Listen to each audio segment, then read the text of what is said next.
Good morning, everybody. How are you doing on this fine morning? I hope you all are well. It is Friday, and it has been a hell of a long time. I accidentally muted myself for a moment there. Oops. But how is everybody today? I hope you all are well. Why is it not picking up? Come on, Terraria. I know you. There we go. Oh, that's why. I was like, why is it not picking up? But I haven't really done much since last time we actually did Terraria just because I've been busy. But overall, like, we've been making it really far into this. And the main plan for today is to cross off some of these ones. Like, we finished all sorts of stuff with these hornets and whatnot, but we need to finish off stuff like the dungeon slime and other things that we're missing, like the giant antlion swarmer. But to do that, one of our biggest things is the skeletons. And I've been doing some research on how the dungeons work in Terraria, and we have a few options. So, the dungeon in Terraria is specifically a different color depending on the world. And because of that, it also means certain skeletons are more likely to spawn. But depending on the type of dungeon wall as well. So, for example, if you have a dungeon like we do, they are more like blue armored bones are more likely to spawn. But if we had a one that is a different color, because our dungeon's main color is, if I remember correctly, pink. But if we had natural green or blue, different things would be more likely to spawn. They spawn in the brick walls more commonly. And there are loads of variants depending on the armor bones. Blue armored bones are more often gonna be spawned behind brick walls. Other areas are significantly reduced. Rustied armored bones are slab walls. Hell armored bones are tiled walls. Necromancers are brick walls. So that's an interesting thing I've been learning. Ragged casters, which we need several of, because necromancers are the ones we're the closest to finishing. Ragged casters want slab walls, and diabolists want tiled walls. But the skeleton sniper wants slab walls, while the skeleton commando, which we have so many kills, wants the brick walls. So depending on the wall type, some of these are more likely to spawn. Like, we've barely seen any giant cursed skulls, and the reason? They prefer tiled and slabbed walls. So, what are we gonna do today?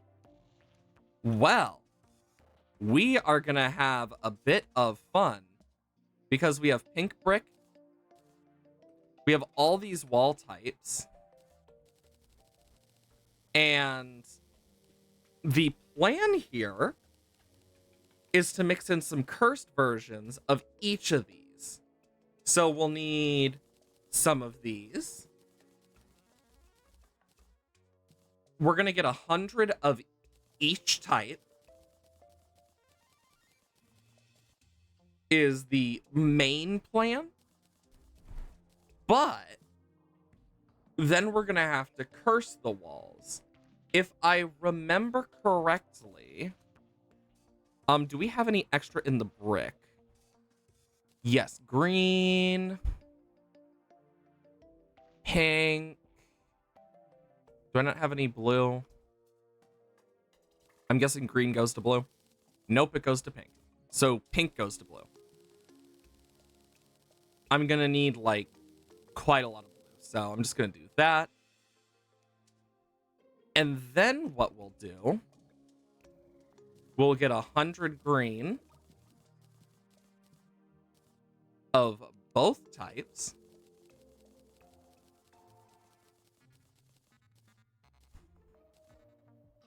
And then 100 blue of both types. This will up our spawn stuff. And I could technically raise this by a lot more since we have all the brick stuff for the most part. But I want to be able... So what I'm actually going to do... We're going to do 200 of each, I think. I think 200 is a more reasonable number here. Thinking about it now. We can also make the cracked versions, but that does not matter as much. But I find it really interesting that depending on the type of wall it is, depends on what is going to spawn and what is more likely to spawn. So, because I thought it was color-based for some of it, and it is in some forms because some colors are more likely to spawn certain types of tile than others. But it's only because it's more likely to spawn certain types of tiles. Which is honestly a really interesting, like, little bit of knowledge. Because it's like, something you wouldn't expect is actually really useful. But let's get over to the shimmer so we can make these cursed walls. Boop, boop, boop, boop, boop, boop. Because with cursed walls, we can make it so things spawn behind them.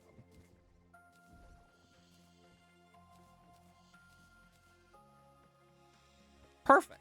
Now we can go to our dungeon and take care of that. I do think it's really interesting how much we've actually done.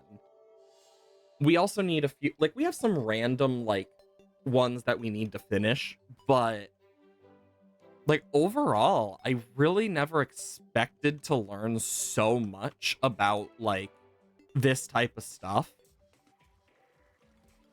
Okay, so blue, blue. I want to keep them together. So we'll start with the blue layer, which I believe is the bottom layer too. Yeah. So seeing that this is the middle, what I'm going to do is right here. Because what I'm going to need to do, we're going to lose a lot of stuff, but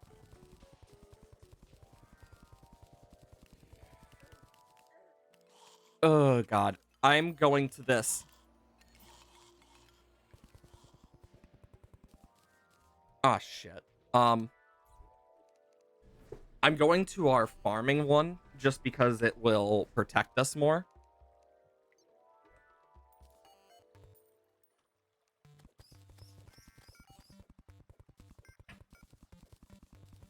And basically, I'm going to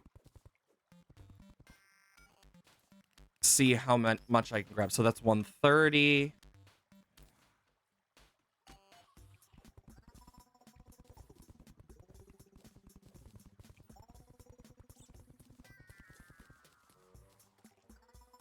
Okay, and then I can break 4 more. Ah, shit. I'm 1 off. There is probably fine. So let's do slab. Like, you can see the very big difference. But this will allow for a lot more of these things to spawn. I probably will end up getting more as we go on. if we need to, just for certain things to be more likely to spawn.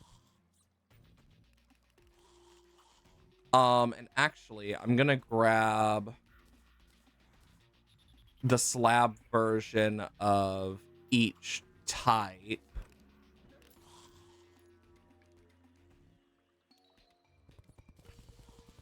Because that will at least help me here. Because, like, some are more likely to spawn on certain types of walls, while less likely on others. Ah, shit. And yeah, I'm gonna lose some of these too, which sucks.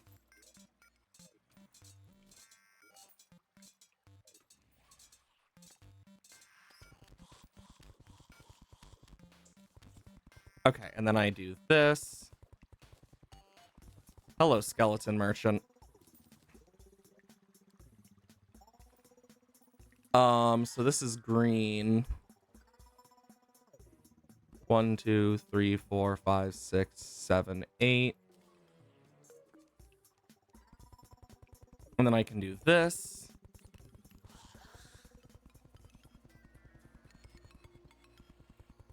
And, like, I'll go through this and, like, probably add more as time goes on if we need to, but just for this alone, like,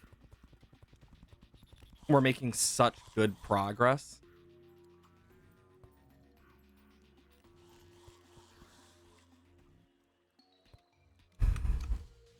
And yeah, I can always do that. And now for the very difficult one. Because we need 200 of this one, which is going to be a pain in the ass to get.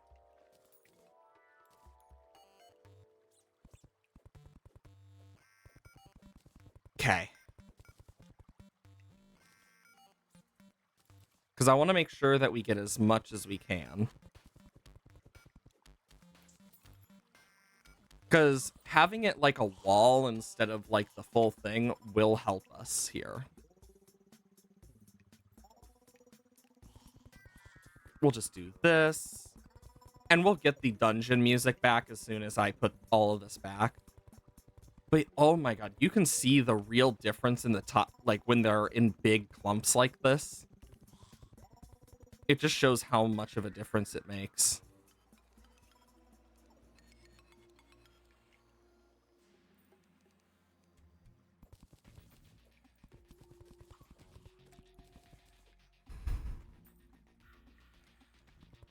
And perfect. Now we can go to the opposite side.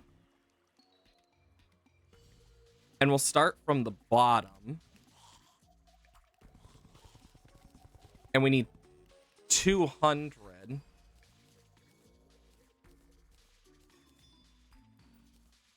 We'll start with the blue, then go to green, then pink. And this should reach us to 400 and 414.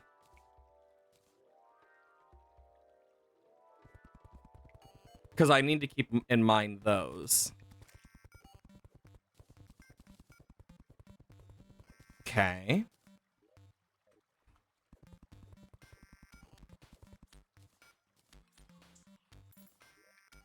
Okay, we're gonna have too much of the blue, but yeah.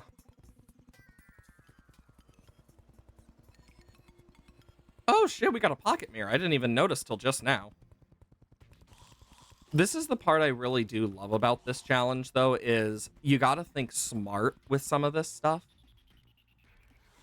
Like, it's very difficult to do if you, like, don't plan certain things. And I think that's what makes it fun for me.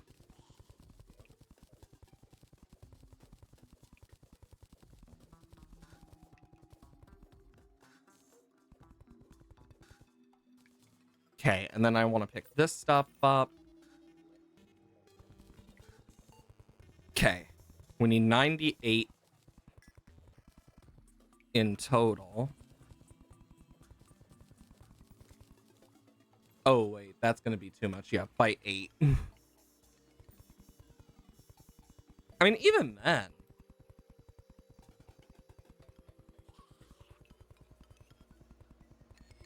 Like, this is so nice.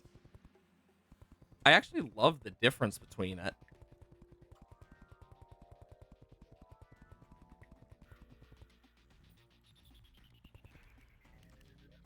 And then I will just...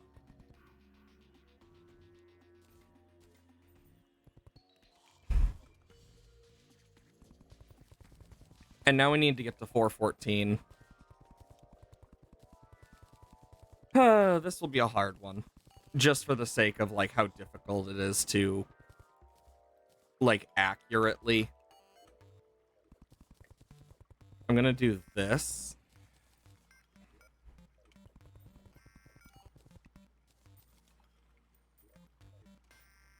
One, two, three, 4, 5, 6, 7, 8, 9, 10. Okay.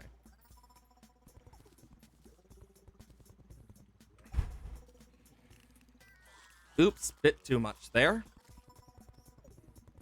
Anglerfish. I didn't even notice there was one.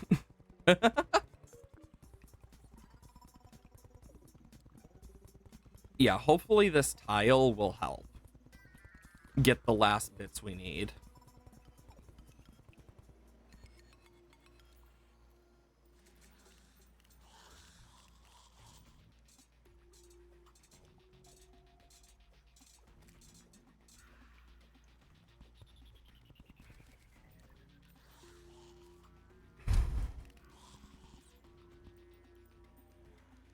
Boom, boom, boom, boom.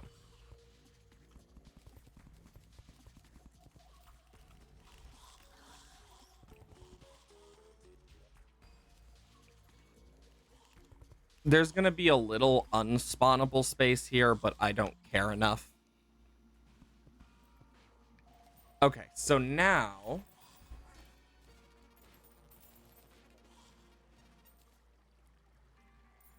I'm going to want some more than just 200, I think. Oh yeah, look, Cursed Skull.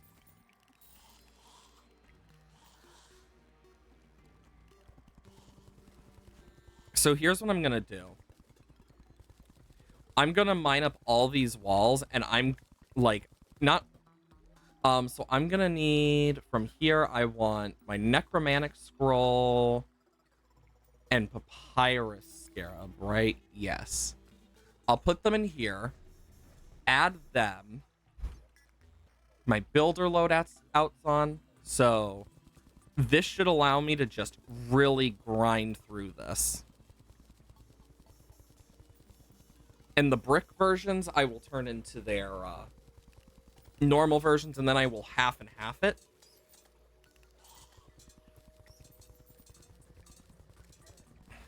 Oh my god.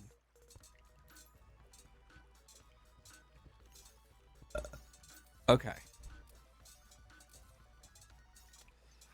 This is the difficult and annoying part. Holy crap. What are the chances of that dropping the Paladin's hammer and shield at the same time? Jesus. Don't see that every day.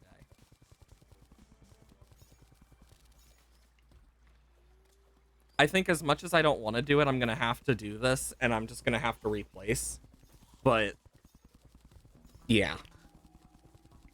Because then I can turn it all into the bricks. And we'll go from there. But this will allow us to get, like, the best mileage out of this. We're going to still need some brick. So I'll probably do it, like, even threes. And we'll start from the very left. And then basically go to the very right. With each of these. I know later today my partner is going to be here, so that's exciting. Hello, VT. Welcome on in. Hope you are enjoying your day. Good morning. Seeing things, or is your PNG still doing the... Oh, yeah, it's definitely doing that. That is exactly what it does when I don't speak. It literally started as a joke, and now it's become kind of a normal thing. So, yeah, when I'm not talking, my eyes just go back to the derp face. It's just because it started full on joke thing, and now it has a full blink effect and everything, and it's like, well, this is what my PNG tubers become. But yeah, my main plan for today is to make this dungeon area way better to farm in, because we are going to need it. Dungeon slimes, though, have a weird spawn. I don't know what they, like, that's something I'll definitely have to, like, look into for dungeon slime specifically. But I think it doesn't matter for them, but I could be wrong, especially after learning as much as I have. I could probably find, yeah, because dungeon slimes are uncommon.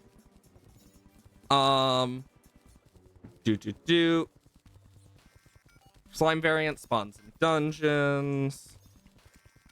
It does not matter which, it's just, as long as it's in the dungeon biome. It's just a rare chance. Sounds good. This is why I love the wiki. Honestly, the Terraria wiki is a freaking godsend sometimes.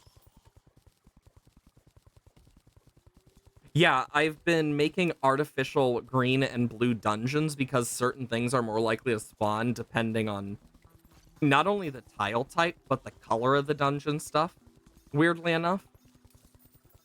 Like, for example, it's part of the color difference is due to how the tiles are affected. Plus, it looks nice having each color. Because I've been doing the Bestiary challenge for quite a long time now, and the dungeon is our biggest, like, thing we need a bunch of. Oh yeah, I was like, I could keep it all pink, but I think it's cool to also do this because, and I also originally thought it was color-based and not depending on the wall type. So, like, for example, the giant cursed skull, the thing we have, like, some of the least of, only spawn behind slab and tile. So I'm going to separate this into 3 sections of each in an equal amount as best as I can, and then turn them into cursed walls, because that will help, of course. I just love that you can actually make artificial dungeons now that work. The shimmer is a frickin' godsend. Same thing for the fact that you can use the chlorophyte stuff to, like, switch. It's nice. Like, I have a little list beside me that I've been crossing off because one side is the entries and the other side is banners and trophies, which are the other thing we've been collecting because I want to display each one I can. So it's going to be interesting actually getting some of them because, like, for the salamander, we had to leave the world to go to a different world because salamanders, crawdads, and shellies, only 2 of those can actually spawn in one world at a time. Yeah, this is completely vanilla. I've been doing this challenge just for fun. Yeah, I had to have, I made a checklist more recently because the plan is Moonlord will be the final thing we do just because I think it's more thematic. And then once we get, and then we can, like, complete the full thing with Moonlord. I mean, this character has so many hours on it now. And originally I was gonna do a different class than Summoner, but then I remembered Summoner is probably the best for this challenge because I play so much Summoner. I've been a Summoner enjoyer way before 1.4. Because Summoner is probably one of the craziest classes in terms of just damage output, besides melee.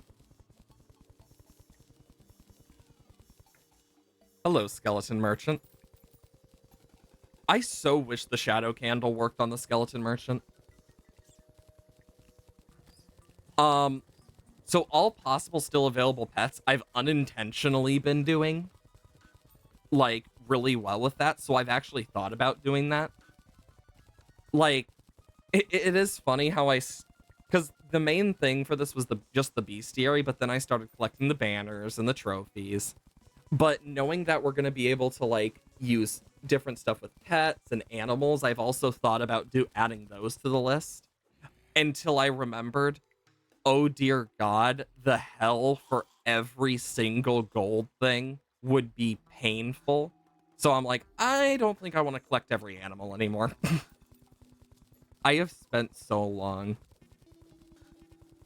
I mean, even then, every pet would still be fun because it's not like I haven't gotten a bunch of them naturally from this. So, like, it's not something that would be too hard to add an addition. Same thing with every food item. I've collected so many items at this point. I don't need the royal gelatin. We're in the dungeon, so I'll put my toolbox on. But, yeah. Oh, I already got the dirtiest block randomly, like, a few streams ago. God, what stream was that? Because I got that, like, randomly. Just like, what the fuck is this? Because I didn't even know it existed until then. My luck in this series has been insane, because I got the Rod of Discord before I even got a banner for Chaos Elementals or even killed 10 of them. Like, that is how fast I managed to get a Rod of Discord. Oh yeah, I believe I actually do have the Junimo pet. I know I have the chicken. Because as you can tell from this, I do fish a lot. Usually off stream, just because it's like people get bored of the fishing in Terraria, and it's like, I understand. I personally like it, but not everyone does. And that's okay. But I can actually check my pet and mount chest once we get back to base. But there are certain things I found a lot harder in this world. Like, we don't have any living trees, so I had to figure out the other methods of summoning gnomes. Oh yeah, it can get very tedious for the fishing in this game.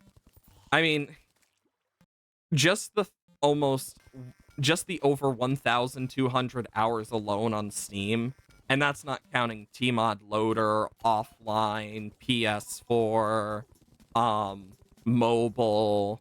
Like, that's not counting all the different versions I've played on.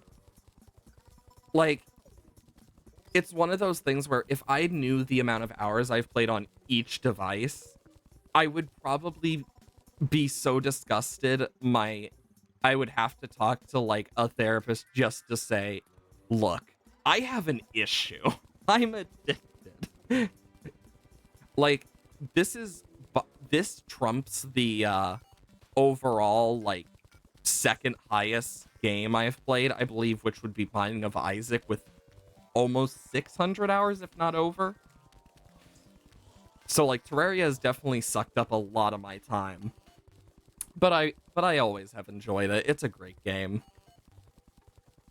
And I know we're getting closer and closer to the next update from stuff that the members of Relogic have said. But I remember the early days of Terraria because I was there early on. Back when 1.3 first came out, type stuff. Gosh. But yeah, like, it's really fun seeing how much has changed over the years, because I really don't need all of this. I have so much freaking platinum. I just don't need more platinum. It's just insane how much I have gotten over the time. You know, I probably could get a faster hammer than the chlorophyte hammer, but I don't really see enough of a point to make one right now. Oh yeah, that was the time before Turquoise. I've been around since before Lepus, Turquoise, and Okram were even a thing to think about. Type long time. Oh yeah, in a drunken world, you just can't get all the Bestiary collection stuff, which is a shame. I mean, I've beaten Get Fixed Boy. And I feel like if I'm to do it, like, because I know people have mentioned wanting to see Infernum possibly, and I'm just thinking to myself, I've beaten Calamity Mod before, I've beaten Death Mode, I've beaten Get Fixed Boy, but it's crazy. Yeah, because the Drunken World does not spawn normal demons, and you need those for the Bestiary. You only get voodoo demons. That's one of the things that, like, had to be fixed with stuff, is like making it so it's possible, because, like, for example, you only get certain things. I recently heard about it and looked into it a bit. I definitely want to play some modded Terraria after we finish this series. Um, because Terraria and Minecraft are two of my favorite games. Stardew's up there too. I know we already did a modded perfection run. I don't know if I'll take a break from Terraria after this series, or if I'll just go straight into the modded stuff, because I know I have a bunch of games on my list. But I think it would be really fun. Because, like, Minecraft is my longest series. The survival series has gone on for a long-ass time, because I keep finding more stuff to build and do. And we get so many new updates, it's like, holy crap. But with Terraria, it's like, I definitely want to try the modded scene, but if I'm going to do that, I want to make sure I can get the 64-bit of Tmod loader working, because I know very well, like, it's just going to be better overall if I'm to do it. I mean, part of what keeps me playing Minecraft is the building. Like, if I pause real quick, I can actually pull up one of my things, because I have this stuff saved. Like, for example, oh, this is a big one. I have to shrink it. I know you guys can't see when I do this, but like the sheer size of some of this stuff before I actually like make it visible for you guys is crazy. Like, bigger than the screen allows. Like, for example, like with the newest update, I got really interested in stuff, and we did this on stream like over the last weekend. Like, stuff like this is what really keeps me coming back, is the ability to build more stuff. It's one of the things I love in Terraria as well. Just being able to kind of express that creative freedom. I just find it to be really fun. And it's definitely something I want to come back and do more of. I mean, especially with some of the stuff that was announced in Minecraft. So, for example, the ghast apparently is meant to be an ocean creature, and the tear marks are basically boiled points of them that have scarred over. Meaning they've been crying so much that the water boils off and scars them. So the happy ghast is basically what it's like when it lives in the right, like, conditions for it. Because it actually prefers wet over dry, which is really screwed up when you think about it. Like, oh my god, levels of screwed up. Oh yeah, the happy ghast is so fucking cute. Like, I would die for it. I know when the summer drop comes out, I'm definitely gonna be playing it. And I'm just going to spend I am going to go out of my way to load new chunks just to get a happy ghast to protect it. Because I want to make, like, an area for all my, like, mounts and stuff eventually as well. Which is going to be difficult, yeah, but... Like, I even have a museum I've been working on, which I could add a mob section. I know we still have a wolf variant we haven't found, and some cat variants, but... It's like, looking at it now, it's just... It boggles my mind, the sheer amount of stuff that has happened in these games now. Like, I remember old Minecraft, old Terraria, and looking at them now, they're like completely different games. same like stylization of like how they work and sandbox stuff, but they're so different, and it's just cool. Because I remember so many important moments in both of their lifetimes, and looking at it now, it's like it's like looking at a kid that you watched grow up, of like a friend's kid grow up, that like you were really attached to because they're just, for some reason, you can't help but like care about them. Oh yeah, I remember that. That was something else. Like, I actually have a really old Minecraft account as well.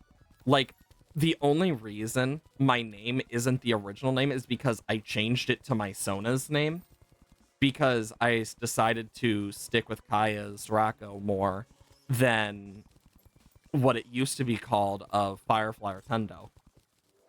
And my sister's Minecraft character followed the same suit of being named after different things. And it's crazy looking back because I remember the formation and the pre-team crafted area. I remember like pre-chippy gaming becoming a thing. Like, I remember Euromir and stuff, like all of that. I remember like coming out, and just looking at it now, it's like, how many mighty have fallen, how many have changed, how many have left. And then you have the few that have stayed where they are and grown and grown. And you feel like so weird after looking at it for long enough, because it's like, dear God, how long ago was it? What?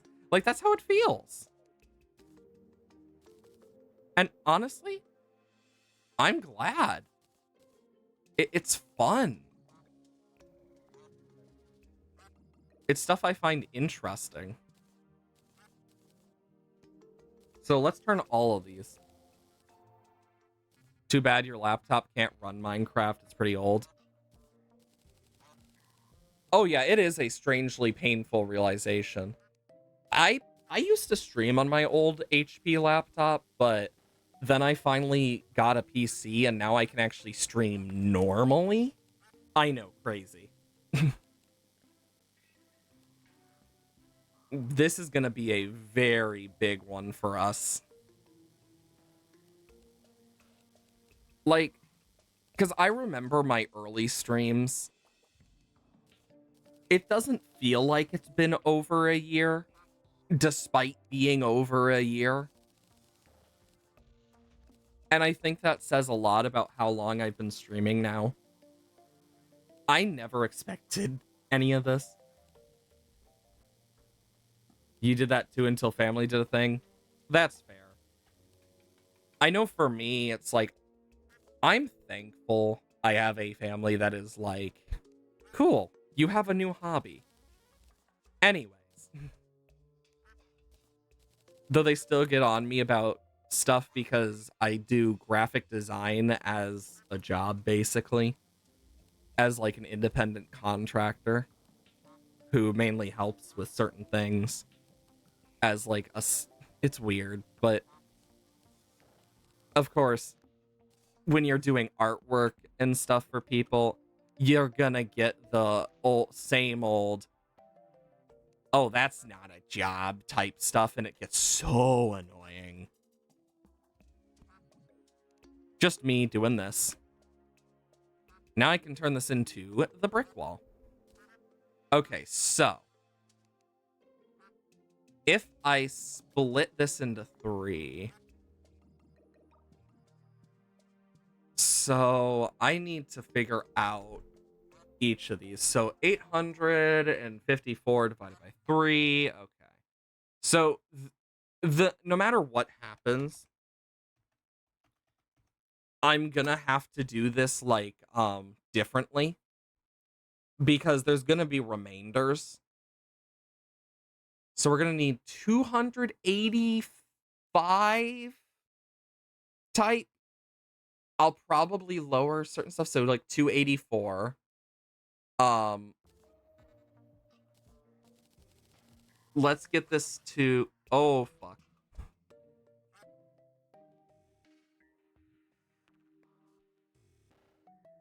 Um, I'm gonna turn these back to bricks because this is gonna be how I split the bricks. So, and then I do that because that's what I'm gonna have to do. It's just something I'm gonna have to do a lot of. And then we have 834 divided by 3. So that's gonna be an even number at least with 278. You know, I could do all this in my head, but my brain is so damn fried right now. I'm just like, I'm just gonna calculate it with a calculator. I don't care. But then we have the good old 137, well, 139, 1,1397. So 465.6. And then boom. Perfect. So now I'm gonna need to do this again. Harbo and Lederhosen. Thanks. Yeah, as soon as you said that, I knew exactly where you were from because I have descent from there.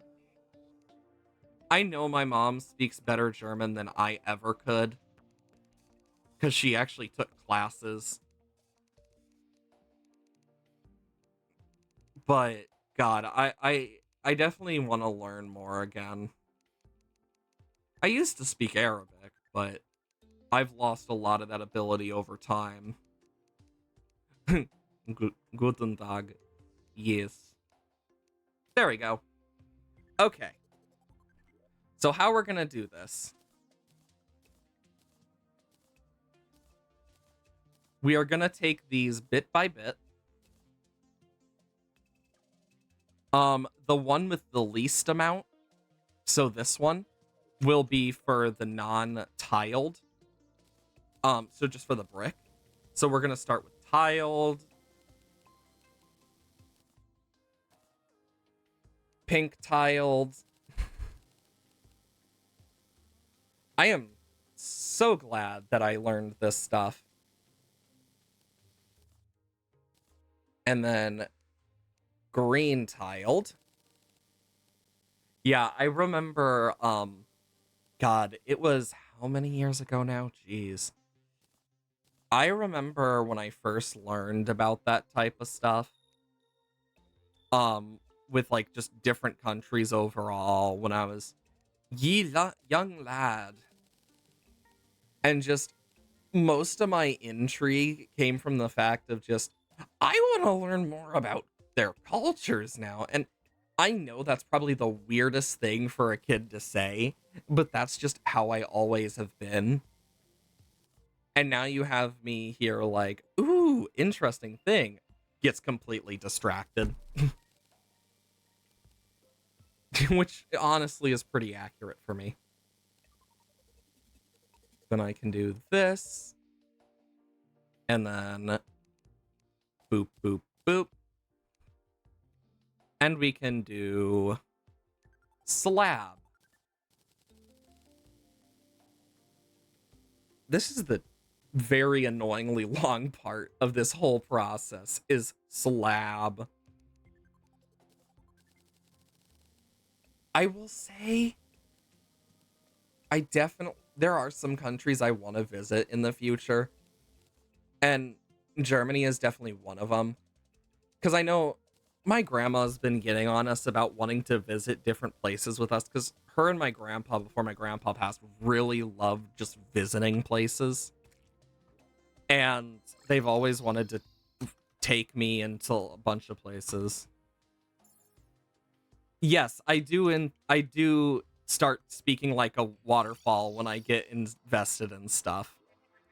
It is very much my autism coming out. Don't worry. You know, it's crazy that I only learned about that this year.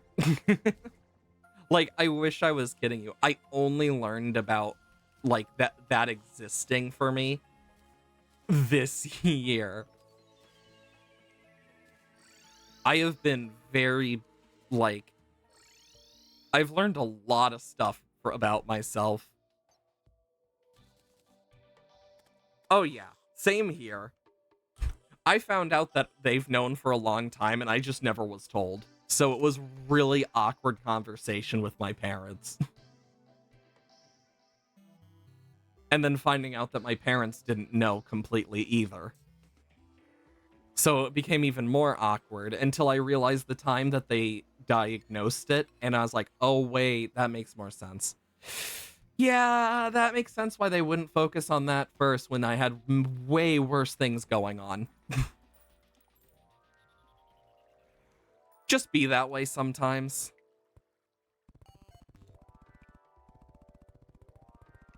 Oh, I love the placing and stuff. It's just so satisfying. There's just something really satisfying about placing loads of walls like this. I remember when I first realized that I might have, like, just autism in general. It was like a big thing I talked about with people, and I just remember my one friend being like, you were surprised? I could have just told you. And I'm just like, then why didn't you tell me? Like, that was the full, like, talk was, Oh yeah, I could talk for hours about, like, different things. Like, I'm one of those people who gets really interested in history. Like, I'm very interested in a lot of the stuff of World War II and, like, tactics, what was used, how certain things happened. But I find it really interesting to learn about, like, history as a whole. Because learning, like, the war tactics that were used in wars and, like, then the different tactics used by all sorts of stuff really just changes how you look at things overall. I just found it so neat.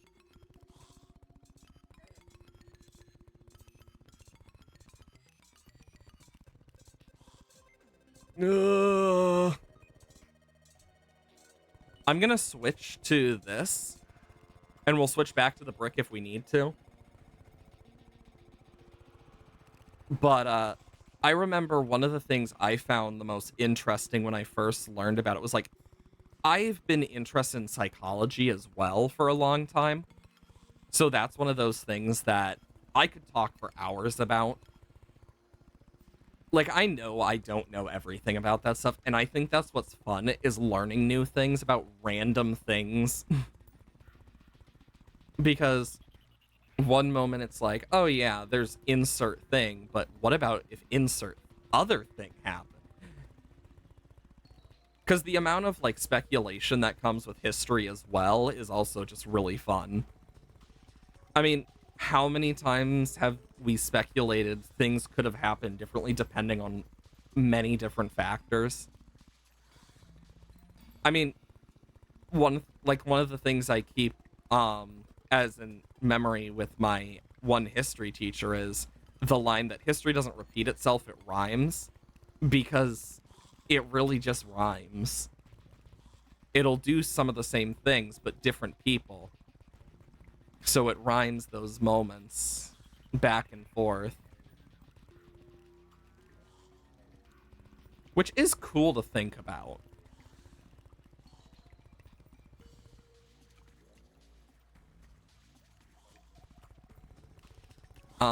And then I guess I will start this.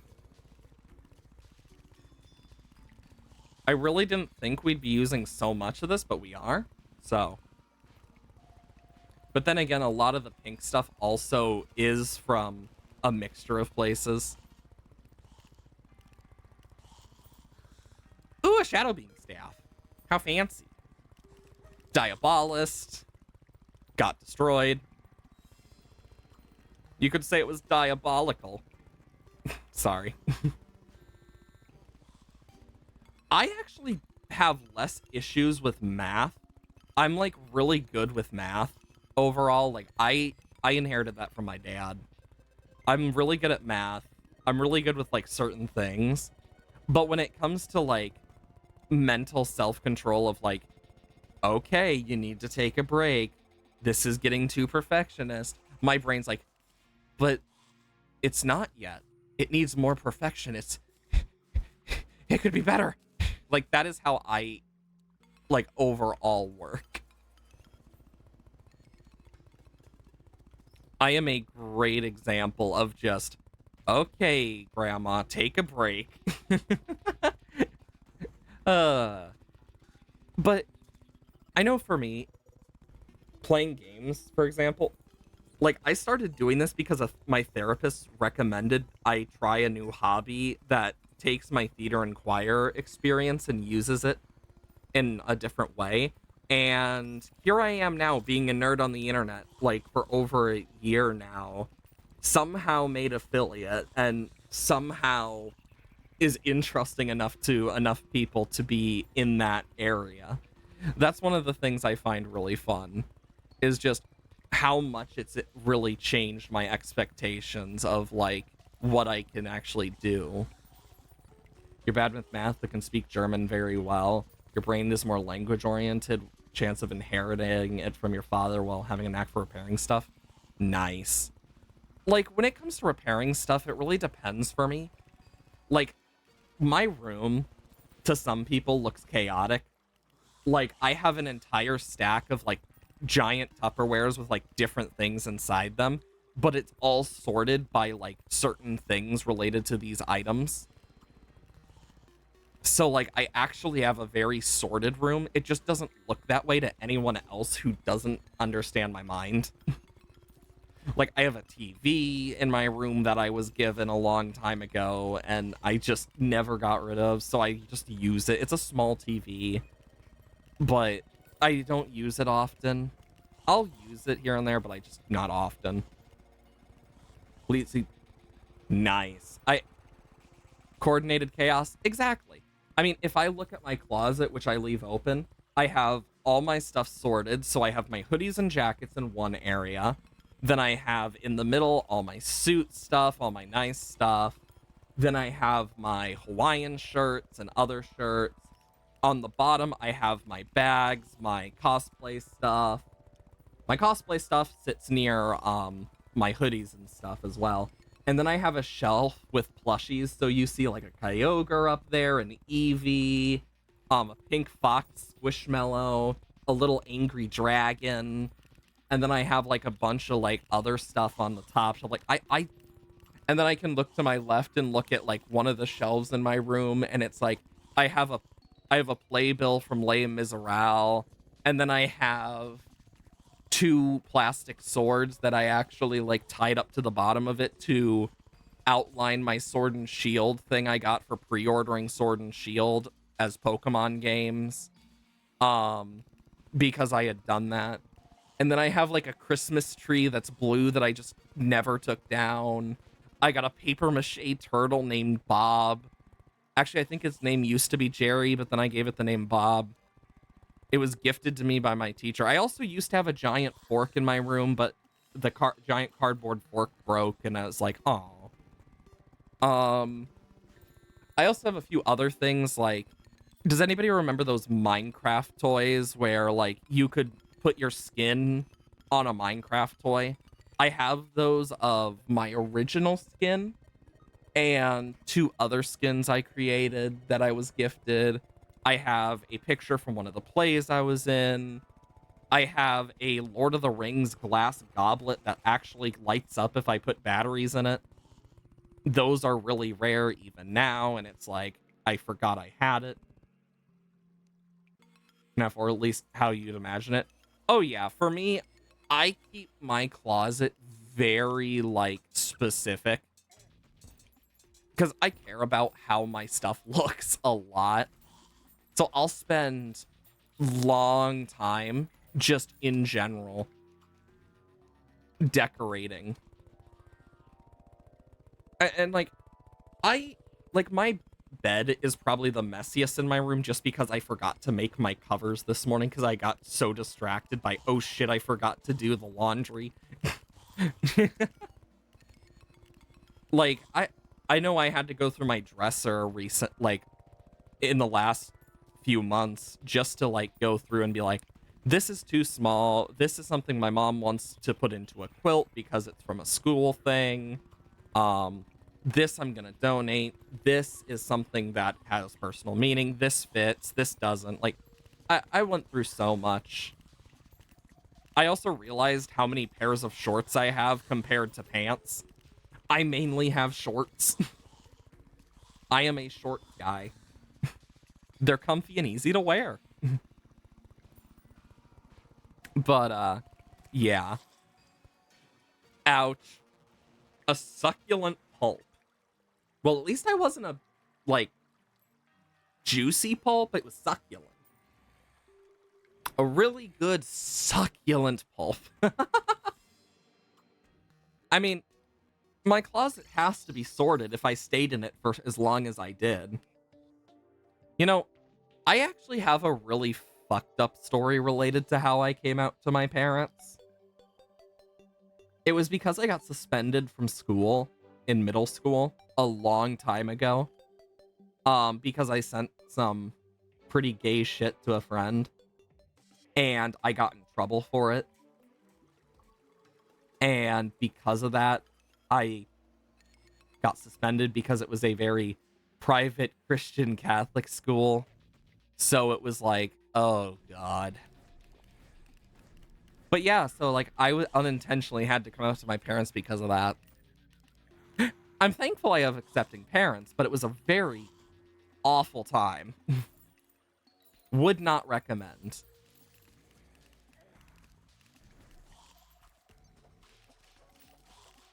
But like it is funny because I've made it really known to them that the bloodline ends with me, and like my sister and I have made that very well known. And it's funny that both of their kids turned out to be pretty gay. I mean, it is funny. But like, I'm just happy I actually have parents that are accepting and crap. Because I know how difficult it can be to get that stuff. And then I have like my D&D group, which were all a bunch of nerds. I remember when we first started D&D, it doesn't feel like it's been as long as it has. Like, we've been doing the same campaign for over 3 years. Like, Jesus Christ. Oh God. Heal.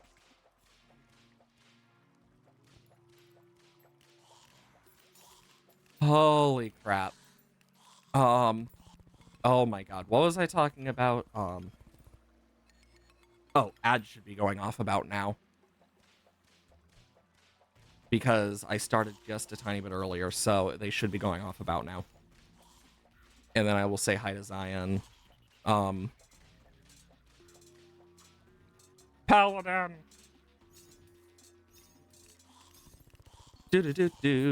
Oh God. I want to make sure that the ads are over when I continue what I was talking about. God, I love... I mean, at least we're getting stuff. BRB. Okay.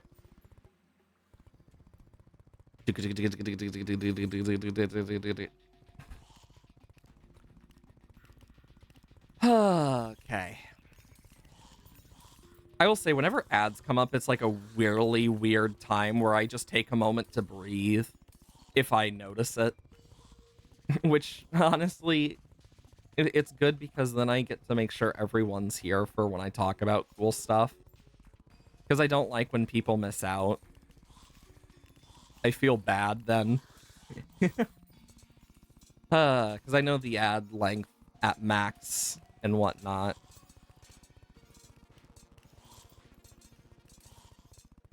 Dang.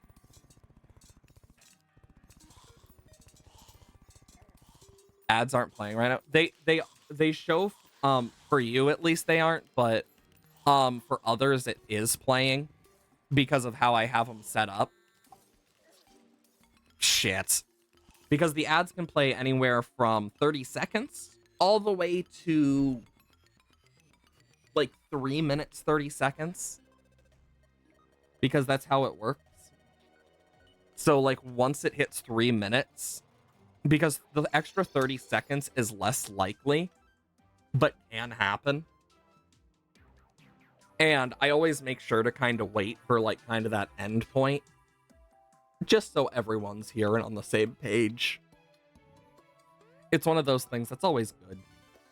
Because I know ads sometimes don't appear for people, sometimes they will for others. It's weird. Twitch does ads really weirdly. Plus, it's good to have that extra like period so you guys don't have to worry about getting ads every time you join. That's the main reason I have them the way they are. Because otherwise it's just a pain in the fucking ass. But, oh boy. I need to get these going quick. But ads should be done about now. But, hope you're doing well today, Zion. Welcome on in. It's a wonderful Friday. Quite cloudy, though. So, that's something to keep an eye out on. Hope it doesn't rain too hard if it does, because I do not want to have to unflood my basement again. I've already done it once this frickin' week. I don't want to do it again. Actually, twice. But, yeah. Because it's been dry enough, so. But, with what I was talking about earlier, I really do love doing this type of stuff with, like, streaming and whatnot.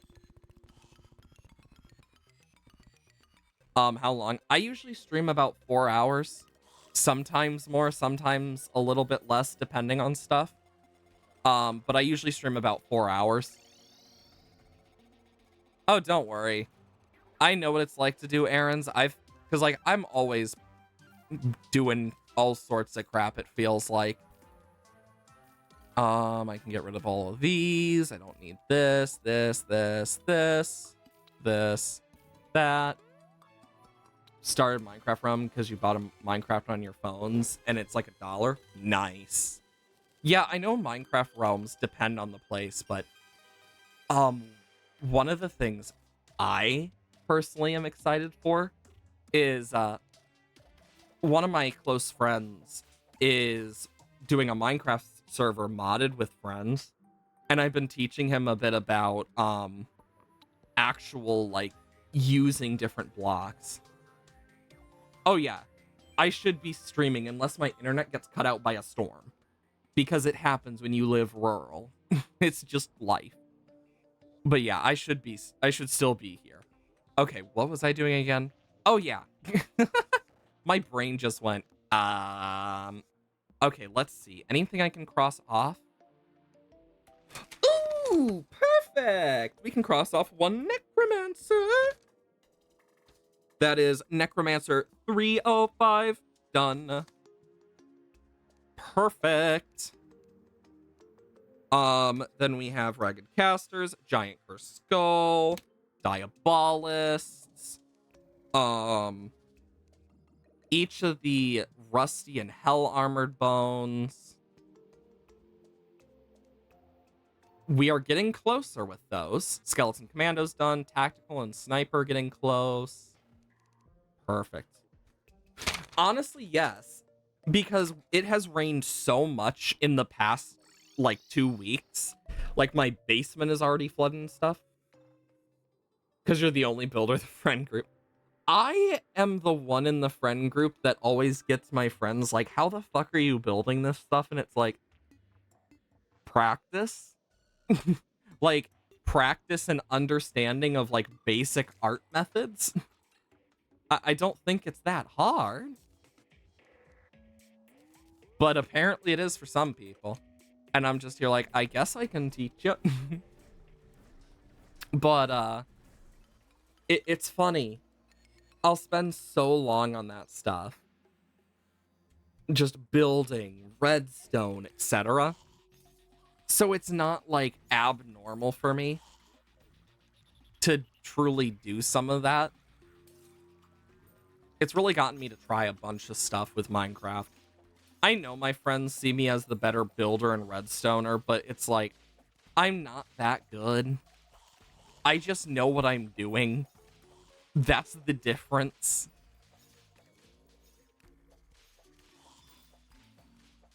As long as we stay out of the brick area for the most part, we should get most of what we need. Rusty armored bones. I'm actually going to put that guy there and take care of the bottom, and we can always go up and stuff as need be. Battle potion. Having nearly limitless imagination, but no idea how to make it happen. Oh yeah, 100%. Like, I have that issue even though I'm like good with my imagination and whatnot, and like good at art to an extent. I still have that issue because I can never seem to get certain things right. So like sometimes I just gotta look towards like what people have created and stuff, and like hope that I can find something that represents it good enough. Which sucks because I can not be any worse at some types of art.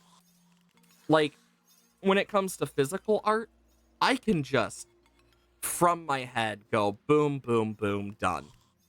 When it comes to digital art, it takes a bit more, but I know what I'm doing. When it comes to, like, ceramics and, like, structural art, I'm great at it. But if you put that in, like, 3D modeling software in front of me, I suck. Like, I cannot do anything in it well. Because I need to be able to physically touch and feel it. Like, and that's just kind of the thing with, like, different methods of art for me. And it's different for everyone. Like, I've showed off, like, several things. And I probably should take a picture of my skull eventually to just show off on stream. But, like, I have done so much with it. 35, 38, 46, 36, 32, 31, 32, 37, 16. We are doing really good on these. Cursed Skull is going up. Because, like, if we sit here, we're more likely to get both types. Apparently, we also killed a dungeon slime, most likely. Corrupt slime. Let's see. Dungeon slime. 39. We need 50. Oh, boy. It's gonna be another one of those. Maxed out level, but your hands can't keep up with it. Oh, yeah. I definitely have those moments as well. Especially in Minecraft. Like, I can do so much and, like, think of so much. But when it comes to building it, my hands can rarely keep up. So it's, like, really awkward. Because it's like, I want to be able to keep up with my imagination, but I can't. Which does suck that that just kind of happens. Also... What? Hey, I just love that. The Frost Hydra, like, you just killed Dad. Bunk. Okay, let's just quickly, dink dink. And then I can teleport. We can summon these. Because I know for me, like, my imagination really depends. Like, I've spent so many hours in games just working on it. And sometimes you just gotta spend, like, hours working on your imagination. Because that's what I've had to do, too. Like, I feel like, especially with the rise of AI art and stuff, a lot of people underestimate, like, how much you can do within a week's work of learning to draw if you put your mind to it. Like, I have spent years doing it. Am I perfect? No. Far from it.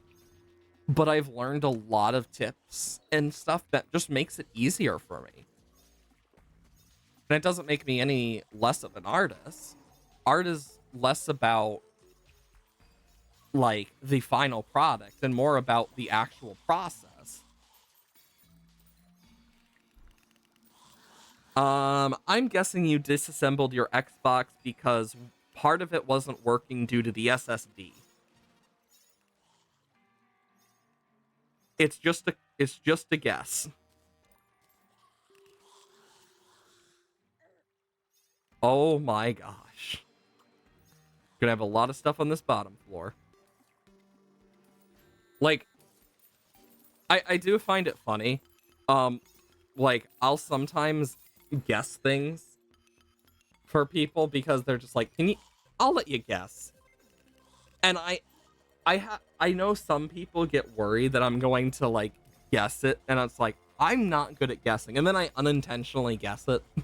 It's happened enough times where it's like a thing between me and some of my friends of like, you gonna guess it again this time? Guess again. Yeah, I'm just trying to think of things that are wrong, because that's actually the reason my partner is reassembling his Xbox. My next guess is it's related to something with the power source. Be it the PSU or power button not fully working. Oh yeah, that's understandable. Honestly, I usually play streams in the background while I actually do work, so you're not the only one. Don't worry. I'll be like listening to some people play Repo or something while just working, and I'll just hear screaming and be like, oh, someone's dying. Like, that's just kind of become a norm with streams, is like sometimes you'll just hear someone die and I'll be like, oh, yep, they're dying again. It includes them in some way. Power is not the problem either. Maybe you just did it for fun. Who's to say? I mean, there's so many possible reasons you could want to open up a 360, be it to mod it, to do other stuff. Yeah, I did see the art you did yesterday. I just didn't have enough time to do much other than like take a quick peek. I will say, one thing that people always seem to overlook is like beginning artists and stuff, and artists who have different styles. Like, I love looking at the different styles of different artists, because as much as some people don't want to call like quote unquote bad looking art, that's just not their taste art, it's still art. And then it's like, I look at stuff like that and it's like, I like it personally, and it's nice seeing people's progression, because I know there's certain art styles that is more likely to be looked down on compared to others. I've seen it. I've lived it. I mean, I do a more cartoony style. That's just how I work. I do very sharp cartoony whenever I'm doing like digital and stuff, but I can do very like realistic if need be as well. Was Phasmophobia was screaming, now it's Repo. Feeling you'll find a reason pretty soon. What issue consoles sometimes have. I'm guessing it's probably storage related or overheating. Like, those are some things that usually become issues. Like, just modding it to like make it better as a whole makes a lot of sense for that regard. Because I can think of several consoles that just suck when it comes to that stuff. Which is annoying. I will say that. It definitely is annoying at times. Oh, cool. We got a Rusty Armored Bones banner. Okay, let's take a look at this again. 23, 11, 53. Okay, let's... So that's 289. 292.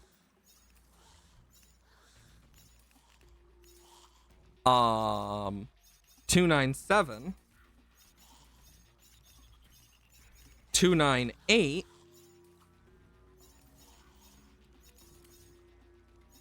Um,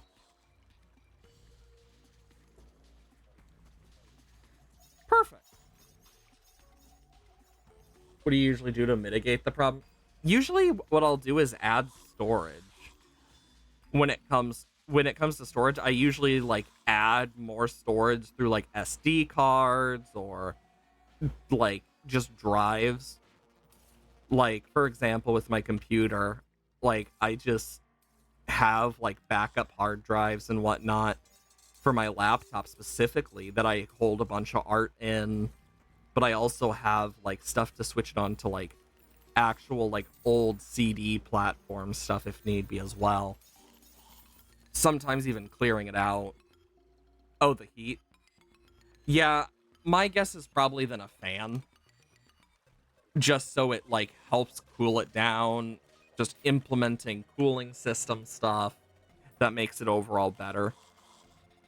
I will say that actually makes me think of the Switch 2's cooling system, which I will say I am surprised the Switch 2 wasn't more expensive, like as a console, because with the stuff it has, it rivals other consoles in a lot of ways.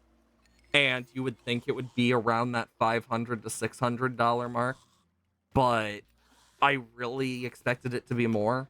The games are a whole other issue, but I am surprised by the console price being so low comparatively. Like in all honesty, that was the one thing that just like caught me the most off guard. But like I was just thinking about its new cooling system for when it's in the dock, because that actually works really well from what I've heard. Like it's going to work pretty well from design standards.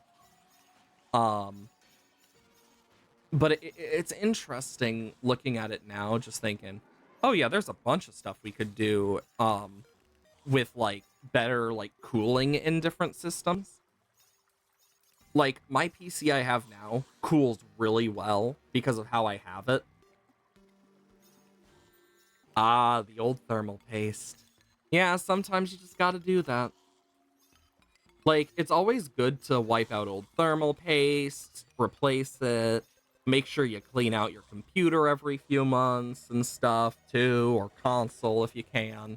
Like, stuff like that can really be, like, hella helpful. Which is, like, really nice.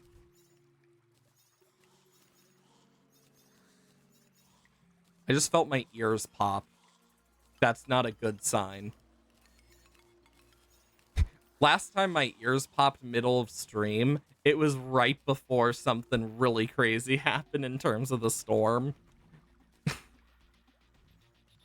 Oh boy. Daly's gonna play with friends. Fair. Yeah, I'll have streams in the background playing with friends too, sometimes just because I'm that way. You can do a modding tango with Xbox flash drive now. Interesting. I've never really been an Xbox user. I've been a PlayStation user for a long time just because it's what I had access to. Um, but like my main console's always been like Nintendo based, mainly because that's just what I had gotten. Like when the Wii event one day came, like when that came out, like that became a family thing that we did all the time. We'd play all sorts of Nintendo games, but for the longest time I didn't really have consoles or anything either. I just kind of existed with my own set of stuff, just doing what I could. And like over the years I've definitely like changed a lot in terms of like what consoles I prefer, what things I prefer and stuff. That console gets back being unmodified when shut off. Yeah, like for me, the only device I've truly modified is my 3DS for the dumbest reason. So my 3DS would not update until, and this was before the 3DS stuff got turned off, I had to mod my 3DS to update it. which I think says enough. Like, I modded my 3DS to update, of all things. That was the only reason. Not to get any special thing. I just wanted to update my 3DS so I could move Pokemon to Pokemon Home. Like, it just boggles my mind to this day. Yeah, like, that is the reason I did it in the first place. And now I just use it to access stuff like the eShop stuff I used. Because you can still do that if you know what you're doing. Like, I can access certain things I just couldn't before. Oh, thanks for the follow, Leafy. Welcome on into the Labyrinth. I hope you enjoy your stay here and have a wonderful time. Ooh, a tactical shotgun. Didn't even notice that until it was just in my hand. Ooh, godly, dang. But, yeah, I kind of guessed. But, oh my gosh. I just am still so, like, dumbfounded by it because of just how weird it is. Like, that it took that long. Okay. This one's done. 9-5 is now done, so Hell Armored Bones is crossed off the list. This one is off the list. 91. Okay, all the Rustied Armored Bones are off the list now. I know we still need Wyvern and stuff. Jesus Christ, that was a lot. Honestly, that's what I kind of aim for, is just more of a comfortable atmosphere. Because I know I could probably be like a loud, annoying nuisance type, but it's just not my thing. Like, I have seen so many, like, streamers and stuff be loud and annoying, and like, it's like, oh my god, overwhelming for me.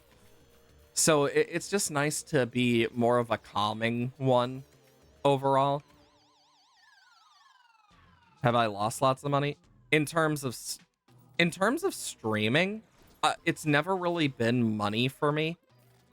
It's like, I just do it as a hobby. The money I make, I just put back into it. Because, like, when making the PC and stuff, it was more... Oh, in terms of dying, honestly, it doesn't matter how much I lose, because 2 platinum is not a lot to me.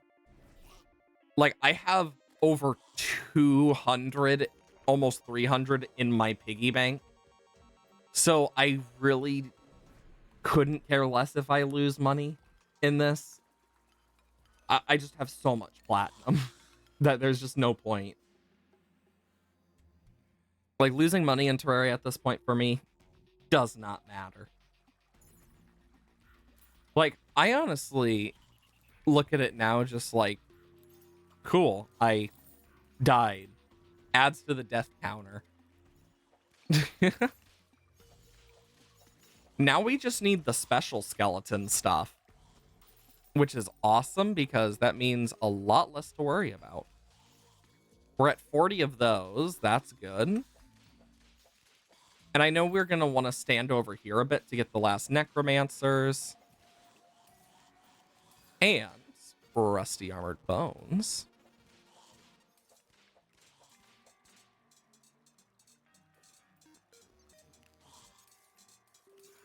I can do this and just take out a bunch right now. This should help a lot. Taxes spook you. Living in Germany, it concerns, but first place taxes by chance needing to pay taxes twice. Oh yeah.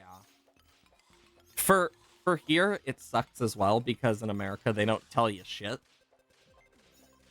And I'm thankful that my state has a specific thing where if you don't make above a certain amount in a year/month, then it won't be taxed. That's one of the nice parts about that double-edged sword. because you need to make a certain amount within a year, and then a certain amount within a month, which really just depends. Because like some states, it depends how much you make is like thousands or hundreds, but it's usually in like $100 depending on like some states. Some states it's like 500. Some states it's like 50. Some states it's like almost 1,000. But I know that stuff changes a lot too. Still have to tell them you make money, don't you? Yeah, like it's weird because you don't have to, as long as it's like it's weird. You do and don't depending on what you're doing. Like if it's a business, that's one thing, but if it's not, it's a different thing. Like it only becomes an issue with the hobby and stuff if you are making enough money to get to that bracket. So it's weird in that regard. And I know it differs too from state to state. Like that stuff differs so much. It gets actually confusing sometimes. Like for state and stuff, it just, oh my gosh, it gets way too confusing. Still on fire. I need this necromancer to spawn. We're at least getting diabolists and stuff. So at least there's that. Off to do your errands. Okay, have a wonderful day. I'll see you later. Okay, so I already have this down on each. And this. I want to make sure I have everything, like, pretty okay. Just a casual 3 platinum. Oh, there's a giant. Oh, never mind, it's dead.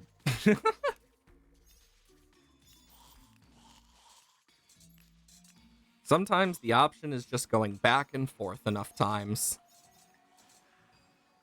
And there goes the paladin.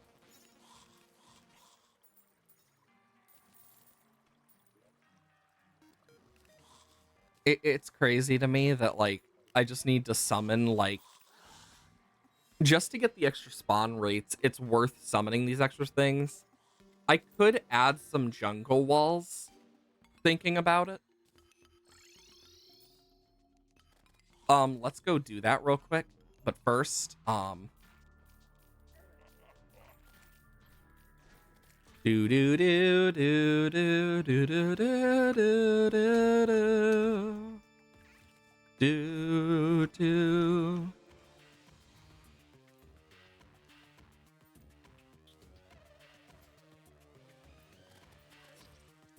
It's always the Mothrons and vampires.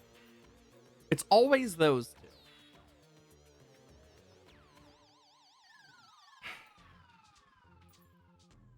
2, 1.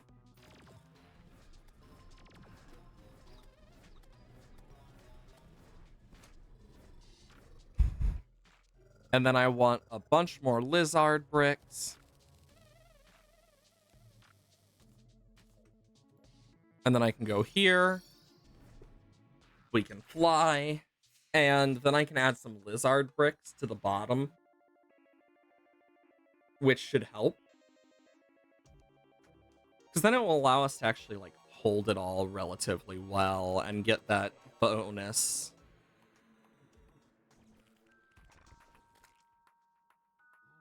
Do do do do do do do. So what I'm gonna have to do is go under. You know, I probably should bring a war table here and stuff, but can't do much about that now.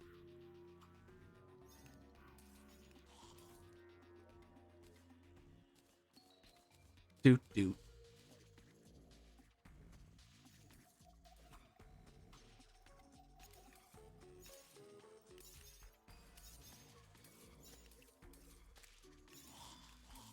Okay, then I can do that, and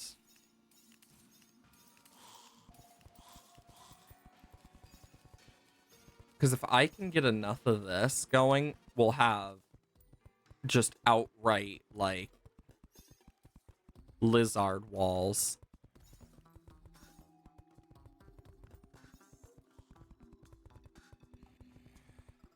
Okay. I'm hoping this will help at least increase it a bit. If not a lot, at least a bit. That's all I can do.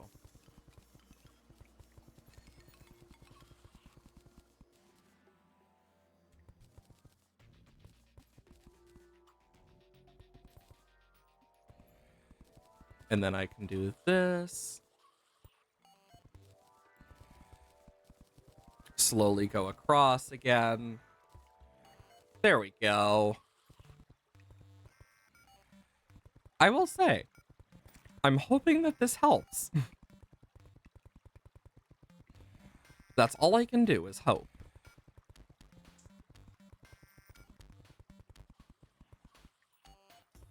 Do, do, do, do, do. As long as we can get all of this working, it's all that matters. I want to make sure that we have a lot of jungle stuff.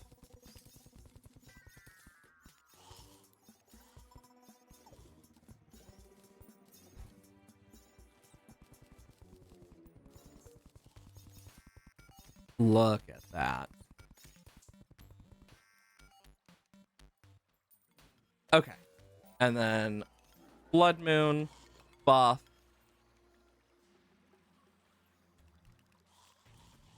Boom, boom, boom. Okay. Hopefully this helps. Keyword is hopefully.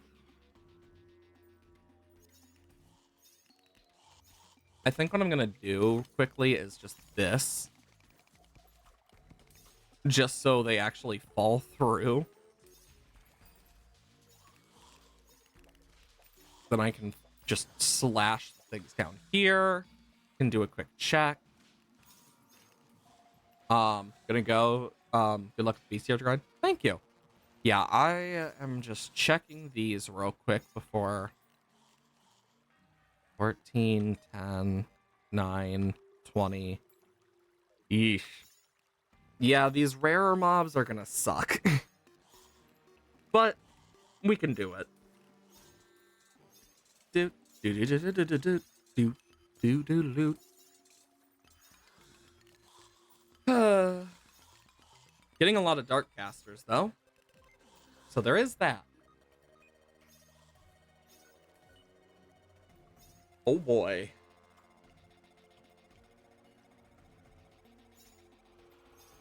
Oh, there's a dungeon slime. That's something. So, where are we on those? 45 of 50. We are 5 away for dungeon slimes. Nice. Tactical skeleton's close. Need a lot more for skeleton sniper and a lot more for the other stuff.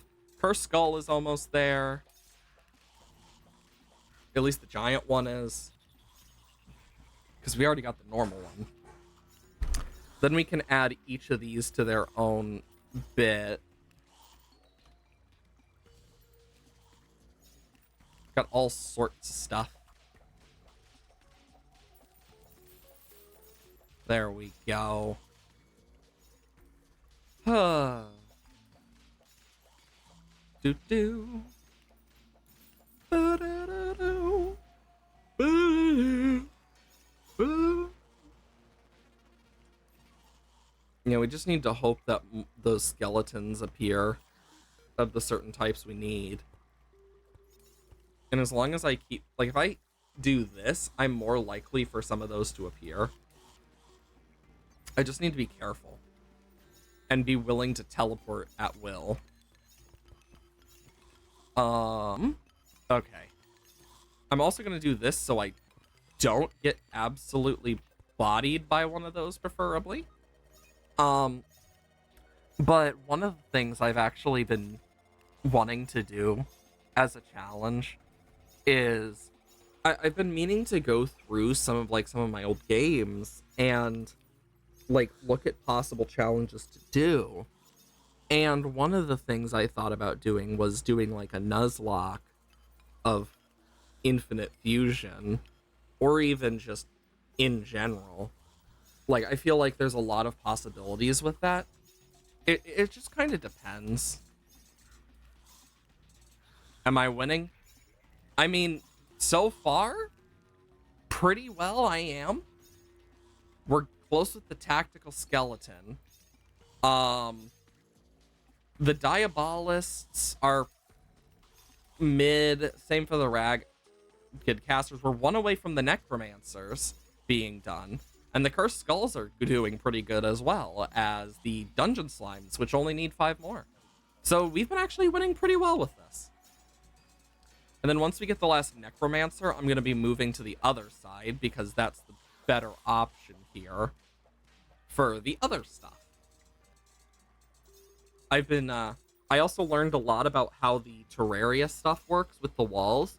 So tile and slab walls make it possible for certain things to spawn that can't in others. Like giant cursed skulls will not spawn on brick walls. And it's why certain dungeon colors are you're more likely to see certain things is because they're more likely to have those special types of walls, which I find to be really interesting. Because it's like such a small thing, but it makes such a big impact. I just need that Necromancer, and then I'm golden.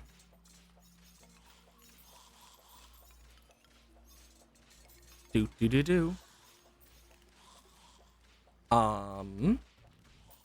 Might as well do this.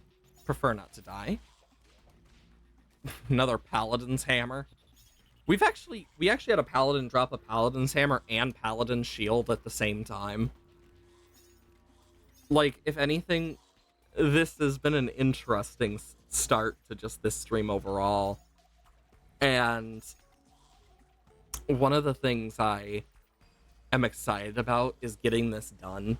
Because once it's done, it's like our list is so close to just being done.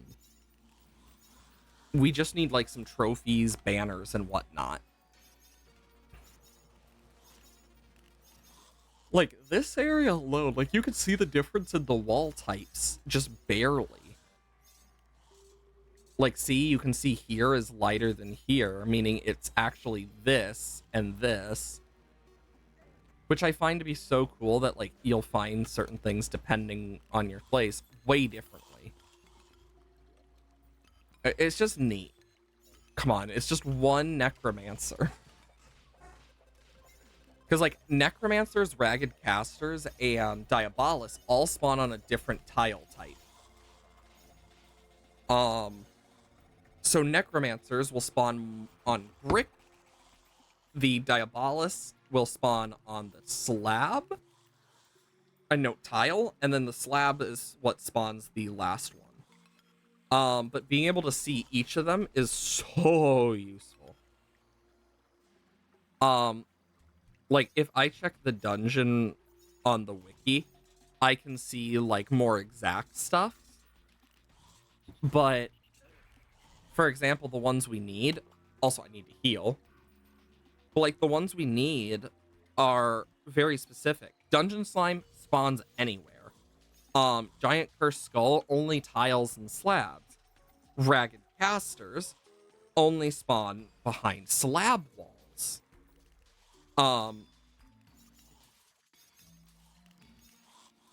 They also they can also spawn in other areas with a specifically reduced chance, but they're more likely to spawn in those areas. Which is such a cool like little thing. So like specifying like for the skeleton sniper, slab walls is where it's more likely to spawn. And of course all of them can spawn in other areas, but at such a reduced rate that it's worth it to have those different wall types. And I just think that's really cool. Did we get the last necromancer yet? Yes. So I can mark those off. And we can move over to here where this stuff meets and go boom, boom.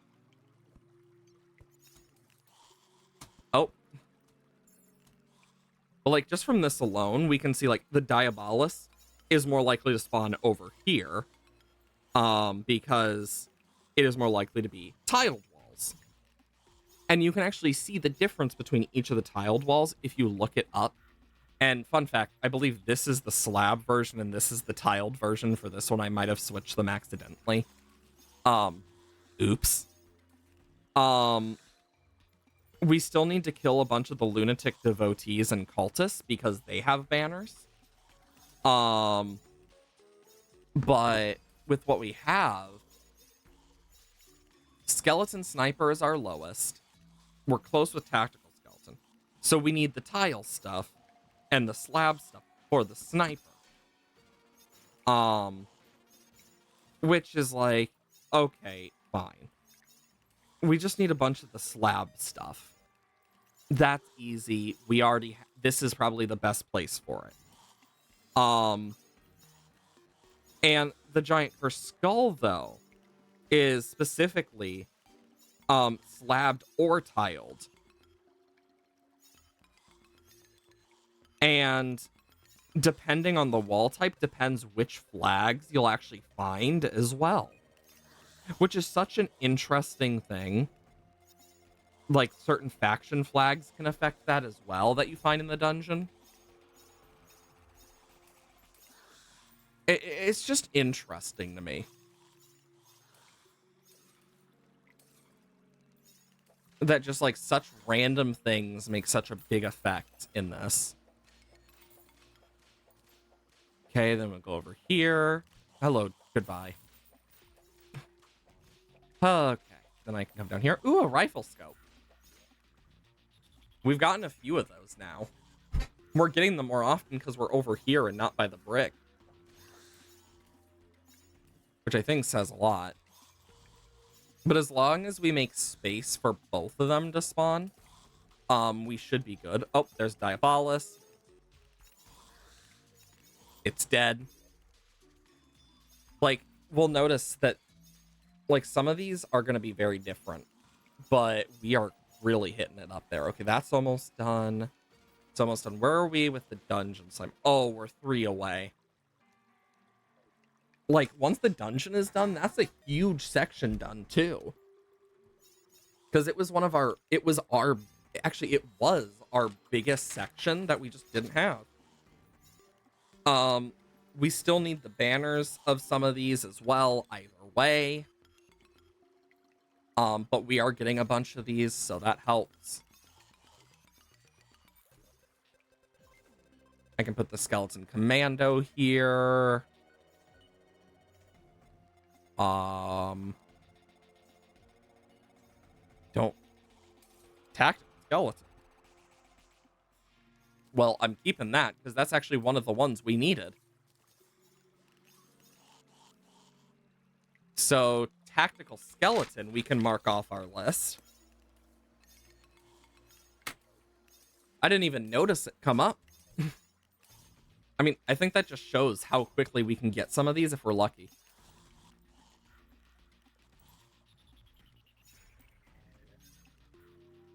Holy moly. Rusty armored bones. Also, it's AM, so I can do this for extra spawn rates. And I added the lizard bricks so that we have extra spawn rates from the possible jungle.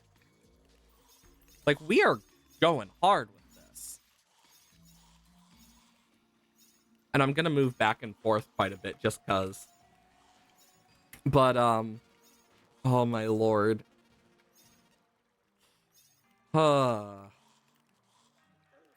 This is the most tedious part of this entire process. Like, unironically, is the grinding part. I like it, though.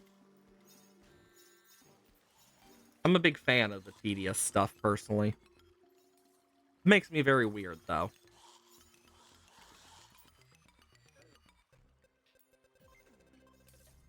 Womp. Then I just do that. And that. And then I come down here and slurp it all up.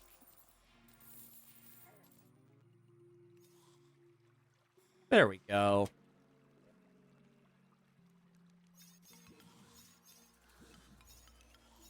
Doopa doopa doopa doopoo.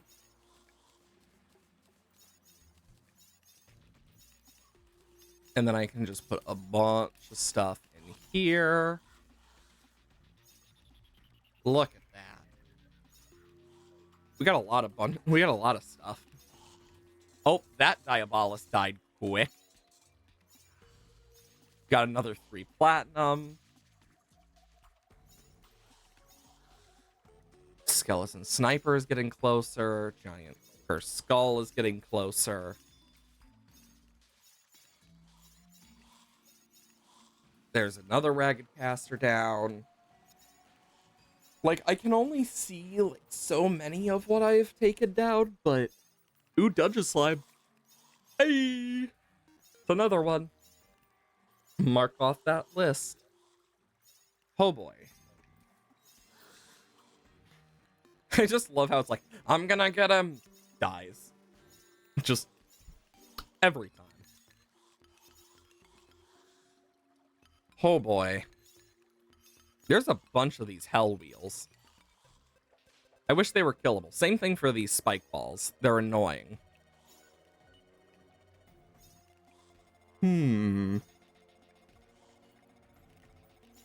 Oh, there goes a Bone Lee.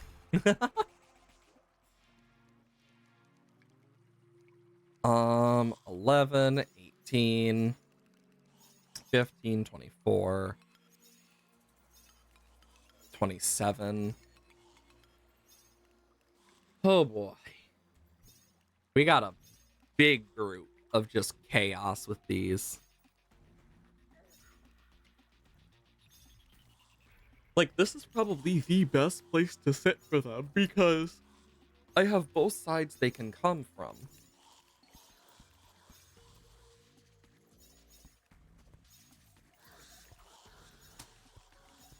I think this is the best I can do for protecting myself from both sides. Saw another Diabolus from the looks of it die. Dungeon Slime, I think we've only killed one. Yeah. Oh, there goes 2 giant cursed skulls. I mean, oh, apparently frickin' we killed 3 at some point. 4th one there. 4 more left. So that's a plus. Oh, look at this. We're so dang close. It just makes me really excited. Because it's like marking these types of things off is a whole other just like type of thing. We still need that one bride, which sucks. Because how the hell are we going to get the bride to spawn for some reason? It just doesn't wanna. And we just need to get lucky with it possibly spawning. Which is all we could really do.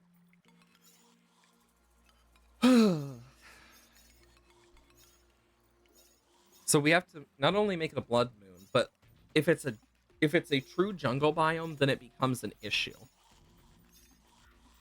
Because then it's less likely to spawn the bride. Unless I was going for Dr. Bones again, then I'd probably get lucky and find several brides. But the game knows very well I need the bride, so yay. God, the amount of coins. Because yeah, the necromancers are gone. We've completed all of the demon stuff. We need to... Oh shit, we finished Wyvern? I didn't even notice we finished Wyvern. It probably happened end of last stream, and I just didn't cross it off. I'll check and see if we have the Wyvern banner once we get back to base.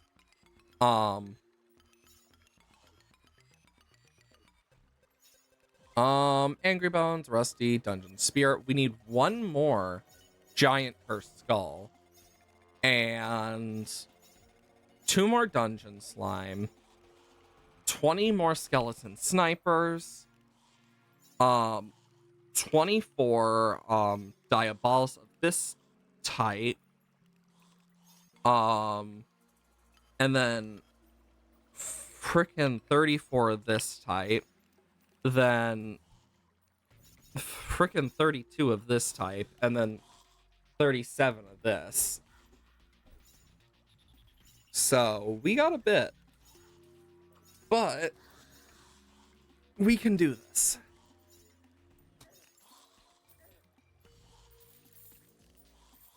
Now see, if there were more like statues of these specific enemies, we could just go boom, boom, boom, done.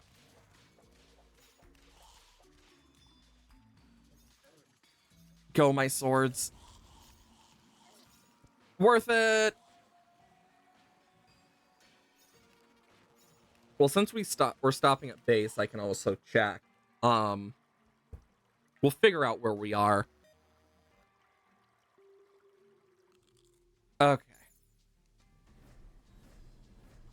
I am doing this to protect myself.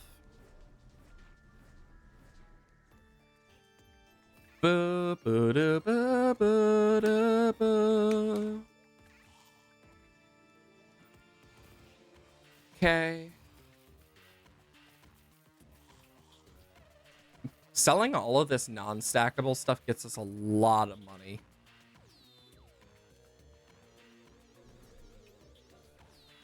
Boop, boop, boop, boop, boop, boop, boop.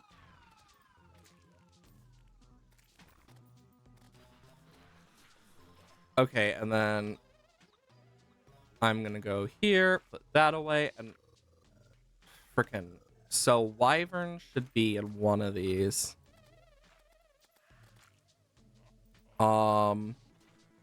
It's after Jungle. Oh yeah, we do have a Wyvern banner.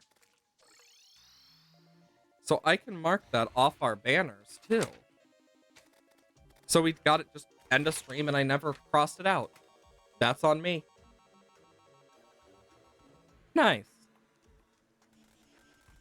Hi, Mothron.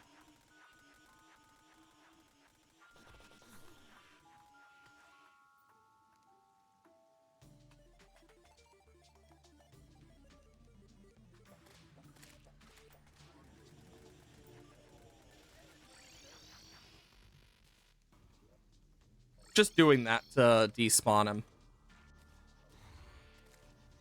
Reaper banner. God, I'm getting so many damn banners I don't need.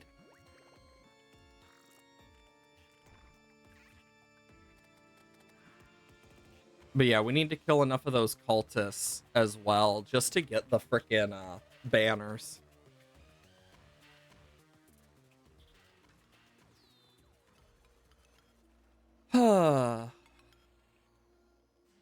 And as long as we don't kill Moonlord, we won't get its entry, thankfully.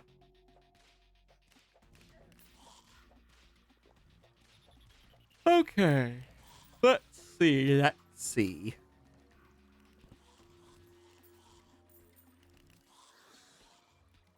Oh shit.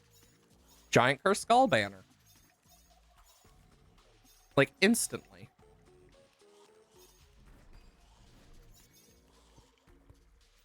Let's quickly do this. And then I can mark off that real quick. Giant Curse Skull.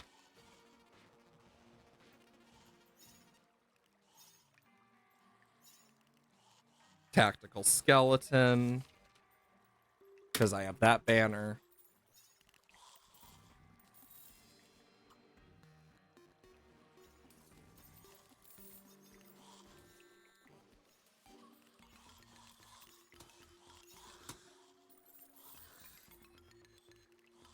Okay. Now we can just go womp, womp. Okay. Now we can actually check this again and like figure this out. Okay, 14, 20, that's good. 17, 27, good. 32, good. 48. We just need 2 more. I mean, and that's one of the ones that are labeled uncommon. So, like, it's gonna be very unlikely we see one. But at least it's doing well. How does it, Rusty? Well, if I get a Bode Lee banner, I might as well put it down. Holy crap, Bode Lee. I do wish this was in alphabetical order, because that has always annoyed the hell out of me. Because the fact it's not in alphabetical order is just hellish. Like, I don't know how they choose the order, because it's not the order of, like, how they are placed. That's for sure. It just has a weird order. And it's not the order that they have for the actual bestiary either.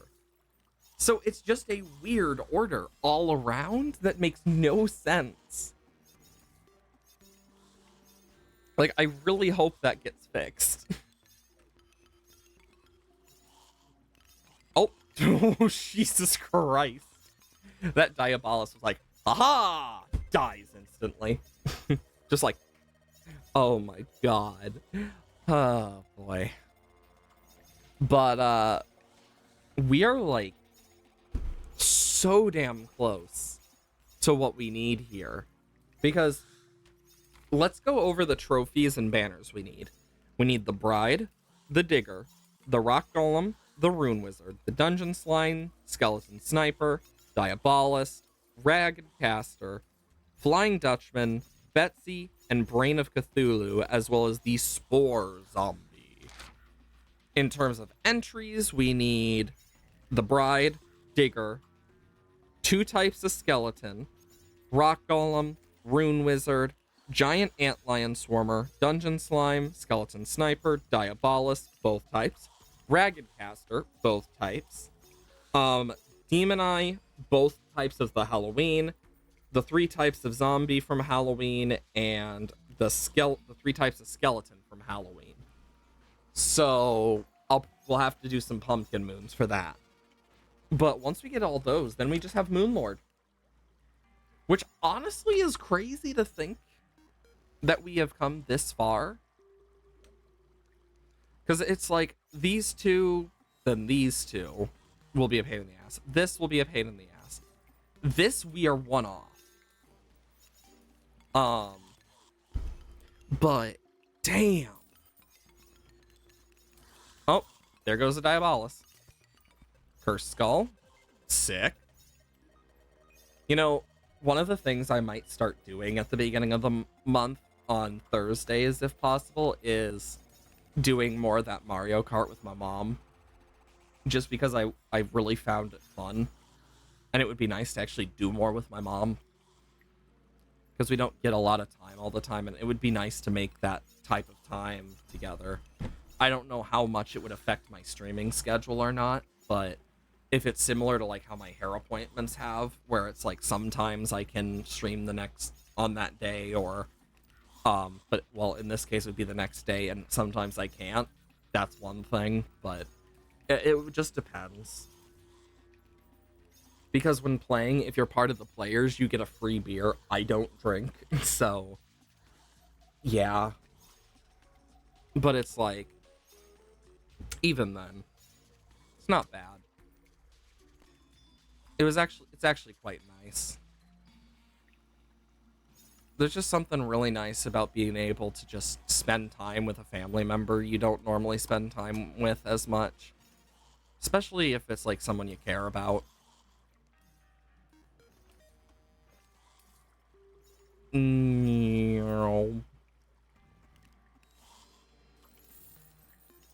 Look at that.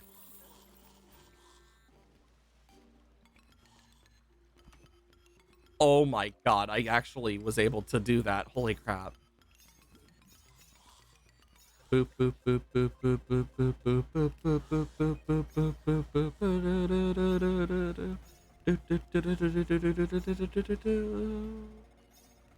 Pew, pew, pew, pew, pew. Okay, and then the coffee is stackable.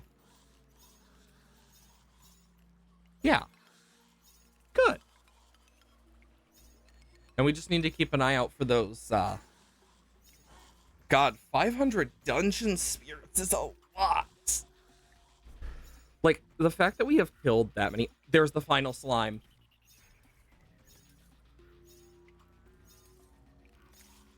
Ba-ba-da-da-da. The final slime.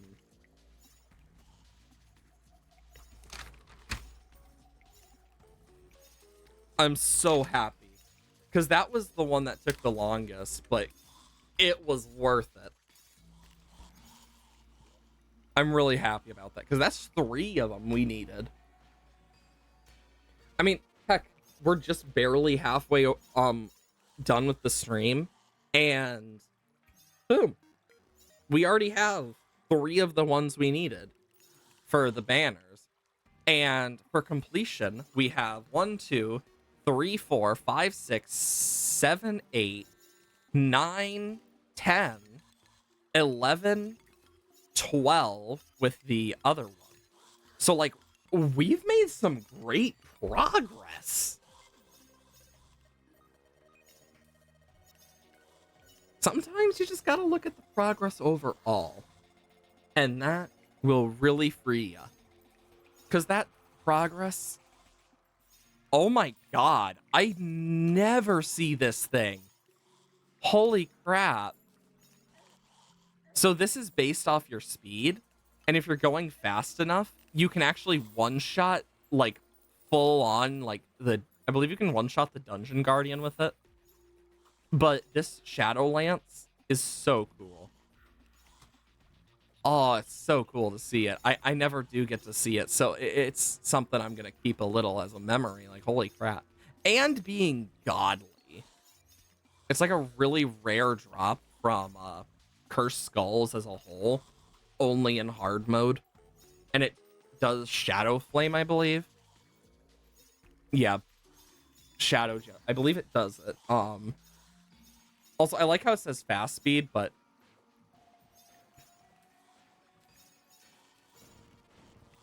like, it's still like this.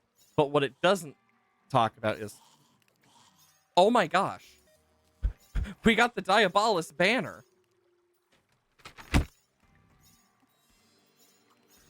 That's another banner marked off our list. But it means we've killed 50 overall now. Oh, this is so good.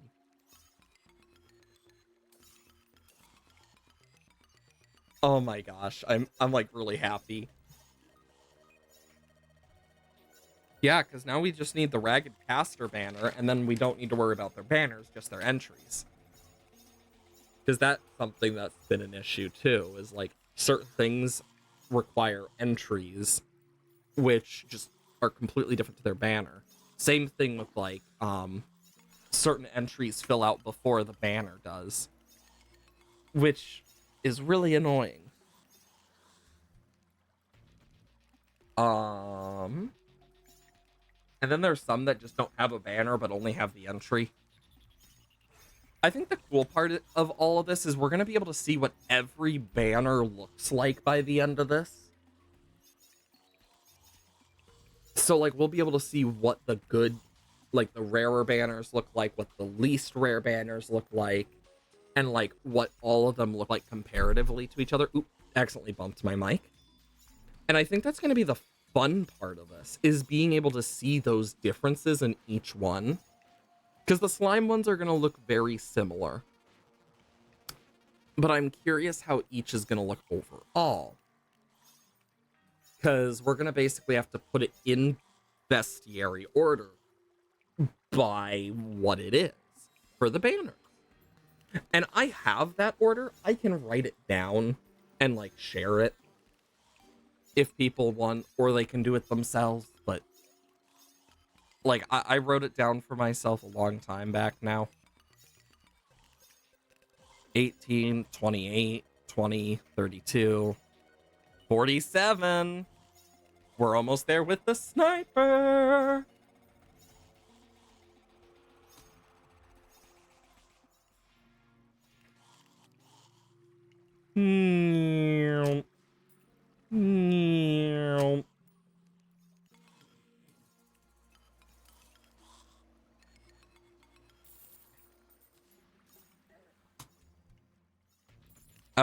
And now I can do this.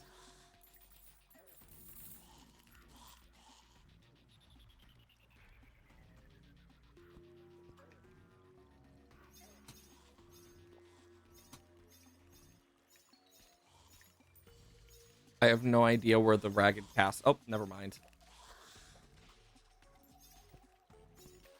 Okay. Picked up a lot of stuff there.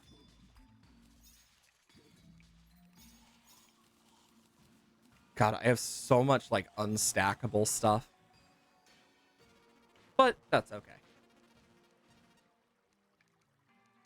We are going to get a lot of money from that alone. So we just killed another ragged caster. Okay, it was this type. Apparently we killed a Diabolus. We're one skeleton sniper away. All we need is just that one. When's the lucky winner of number 50 going to appear? Who's to say? Oh, gosh. The amount of, like, happiness I feel now that so much of this is getting marked off. Because this was one of those things I was just putting really far behind me as, like, I'll take care of it later. But now I don't need to worry as much. Thank God. Thank the gods I don't have to worry as much. Oh my lord. There it is. Lucky number 50.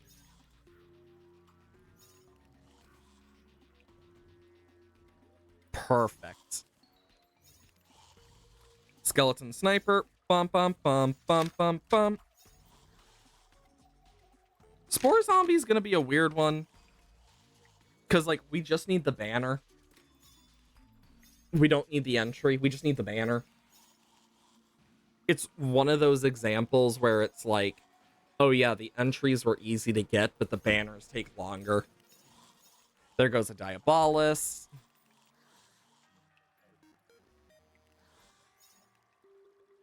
What are my deaths at?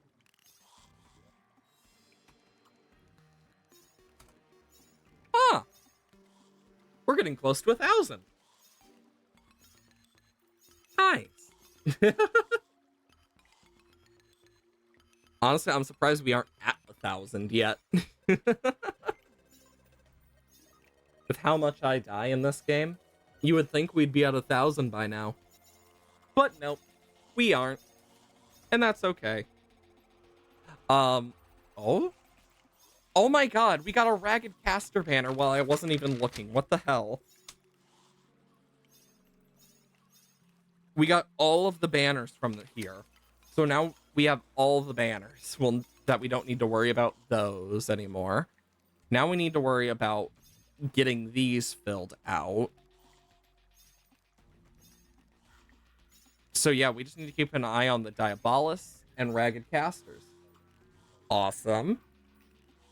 So one of the things I have been doing is I've been working on the ghost ship fight thing. And here's how I plan to start it. So 2 of the players were stealthing before the other 2 alerted everyone by coming on board. So I'm going to give I'm going to give a stealth round to the 2 who were stealthing on the ship, who got under the passive perception. But I'm going to have them do a secondary stealth check to see if they get that surprise round on the captain. Is how I've decided I'm going to do it. And basically, it's going to... because the captain's main focus is going to be on the 2 and the owl that just landed on his ship. Once they defeat a crew member, they'll watch as they come back to life a few times. I specifically have a number. It is based off how many people in the town died. And then it has a waiting period. And there's gonna be a hint that there's more to, like, um look for them, that if they leave it behind, and so when they defeat the captain, he'll say the line of, "This will not be the last you see of me," and they'll see the green glow go shooting into the water off in a direction. If they choose not to follow it, it'll come back after a while, and it will be vengeful. It won't go after the town this time. First, it will probably just take out the rest of the town that would be left, but then it would be searching for the party. Um, or they could go to it and find the sunken ship in the reef and go on an exploration into it. And inside the ship, they'd get gold and stuff, and that's how they get most of their reward. Like, otherwise, they get like they'll get like 20, 30 GP. Like, because that's all that can really be afforded by this town now. But if they are smart enough to realize, they will find the captain's resting place, where they will activate the true boss fight of the undead captain underwater. And once they beat that, they will get a certain amount of stuff. One of the things I think they will really enjoy is, I plan to give something to each of them. So, since Mara has a ring of literally swimming, like she can swim with it, I can use that to my advantage. She can use that, and basically she can swim and fight underwater with ease. Finesse weapons are better underwater than like heavy weapons like Veranik uses. So Veranik is going to have a lot more trouble. None of them can breathe underwater except for the undead, which doesn't need to breathe because Char is not with them right now. But she wouldn't have to worry about it either because she can breathe underwater. But still, this was meant to kind of show off the different types of combat so they can get used to it. But one of the things I plan to do is they'll get an extra like few hundred gold if they actually beat this pirate ship and like loot it. But they'll also get a few magic items, one of which is gonna be for, it was originally gonna be for Char, but it's to whoever wants it, in all honesty. But one of them was also gonna be for Mara. It is a specific magical item that she can use, that will give her some hints to how to unlock more of her power. And it will then upgrade her chain knives to allow her a little bit of a difference. And I will have to do some changes with it, but it basically will deal a little more damage. And it will get some extra like bonuses. And I'm gonna use that to my advantage because it's gonna be very important. Which honestly, yeah. And it really depends how she wants to do it as a player. Because the player, I don't know if she wants to lean more into the matriarch stuff and like contacting the spirits of the matriarch and whatnot, because that was kind of the original idea. But if she does, I have some ideas for things she could do, like switching the chain knives between. But also, one of the things it's going to do is it's going to give her a grapple attack. Think like Scorpion from Street Fighter, I believe it was. No, not Street Fighter. Fuck, what's the game? Is it Street Fighter? I'm trying to remember. I can't remember the name of the game off the top of my head. But, my plan with it is to use that to like give her some more abilities, and then of course each of them will have like little things, because of all of us, Mara is like, of all of the players, Mara is the one that just misses so damn often because she rolls horribly. And it's kind of funny, but also kind of sad. But like when it comes to undead, she can just smoke them. Like that's why I send undead more, is because she can smoke them, but she rolls so poorly she never gets to. You get me?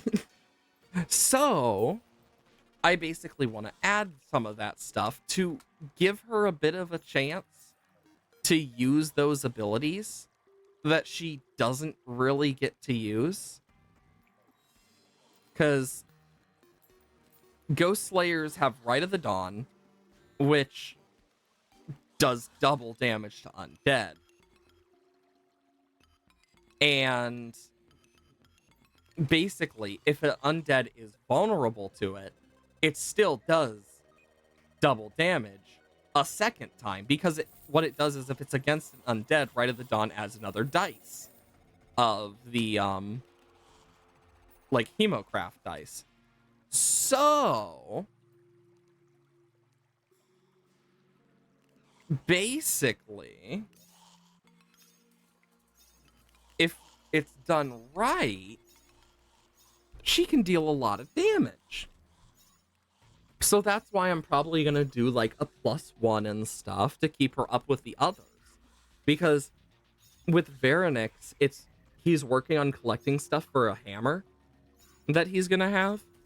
And it will allow it, and I'm allowing it to split so he can use both 2-weapon fighting and his heavy weapon attacks. And he's gonna see quite quickly that his weapons are gonna have a little less effect underwater. And I hope he'll think about the sodium stuff because they're underwater. Because sodium and water do not mix well, and kaboom. Just like, because he literally breathes liquid, like pure liquid sodium. So that's going to be an interesting thing to see. Boris is going to get a bunch of like new things as well in the upcoming quests. Like I have like these are just side quests too. Like these aren't the main quests, because they wanted to do some side quests to get a little extra money, a few other things. And then there's Char, who is kitting out their town, and it's like, dang, the fact that it took till Char for that. But I know for the fight next time is gonna be at a specific person's house. We already figured that out. But also we know that it's gonna be a difficult fight. Well, I know that. They don't. Because I like to challenge them by giving, because if I went by the normal D&D health, a lot of enemies just don't have enough health. So I give them more health for like single enemies and stuff in a lot of cases. And then I give like different abilities, even like take some of them, like there's this giant skeleton monstrosity that when it dies is supposed to split into 4 smaller skeletons. But what I did is I made it so it shatters and deals an AoE effect of glass, because it was in the glass mesa that I have in the region of Frictonia. It is a whole like Badlands mesa type, and it has like glass structures in it and like many colors. I call it the glass mesa sometimes. Its official name is the painted mesa, but it has all sorts of structures. It gets fire tornadoes and stuff. It is very close to the equator, but I've made sure that each of these little things are important. And it's really good to have as like backup. Those are good. Doing good. 50th Paladin. If only the paladin actually wasn't 25. That would have been like, oh my god, we did it. It's like these last two for the Ragged Casters and Diabolus are just gonna suck. And since it's PM, I can do this. And the reason I cling on like this is it counts as me moving. But let me just put a paladin banner down.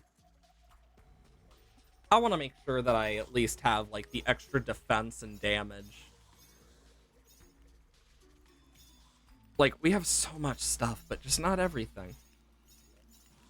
And these are great. Like, we got all of our banners, which is perfect. I just need to get all of the enemies, which is the hard part. There's a Ragged Caster up there, and it's dead. So we have to, like, be very careful what we use, which sucks.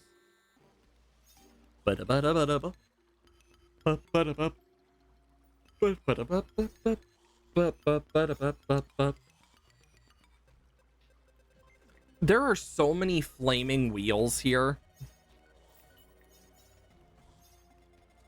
It's making me want to just, like, once it turns day again, I think I'm going to teleport out of the dungeon and we'll sort out our banners and crap. And then we will come back here and take care of that. I think that's kind of the best way we can go about this. With the Diabolus and Ragged Casters, it's just luck. It's all we can do. It's not like there's a battle cry in this compared to modded. Because if we had modded, I would just use some of the most broken things to make it easier. Because I know there's a lot of broken stuff in modded. Oh, sorry. Oh boy.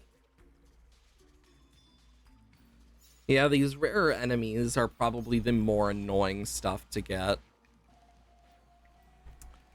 Because, like, literally, we just need this, like, the 10% trophies. Like, we've killed freaking 11 of them, yet not gotten a single Betsy trophy. For Flying Dutchman, we've killed 35, but not gotten a single trophy. And then Brain of Cthulhu is... We've killed 8, but not gotten a trophy. So that's at least under the value of getting us a trophy. Unlike the rest. For the Spore Zombies, though, that's a whole different thing. The Bride, we are one short. We have over double what we need for the Groom. Why did this change? What? 32, 25, 23, 38. Like, we're getting closer, but it's very limited. Oh boy.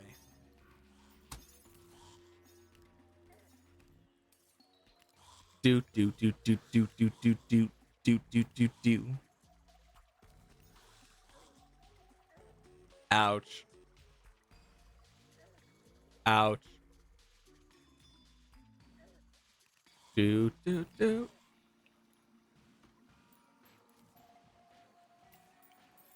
Then I can just do this.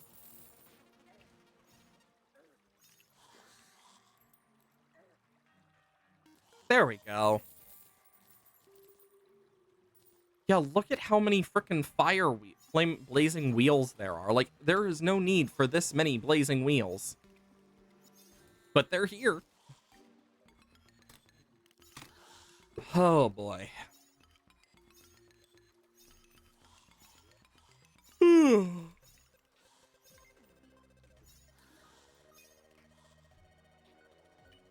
Okay. Once it turns back to daytime, I will Honestly, I think the blazing wheels and stuff are taking too much of the spawns, which is not good.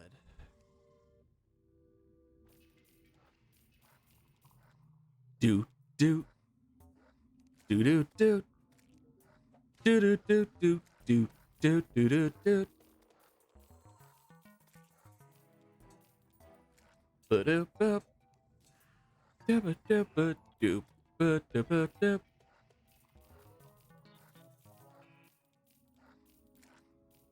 Gosh. Then I can go boom boom boom boom boom boom boom. Oh my god. Holy shit.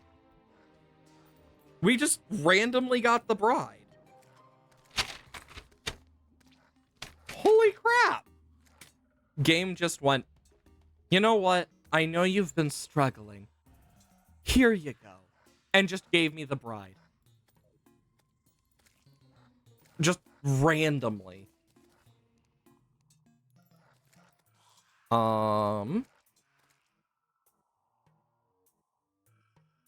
I guess spear, I guess, would fit for this.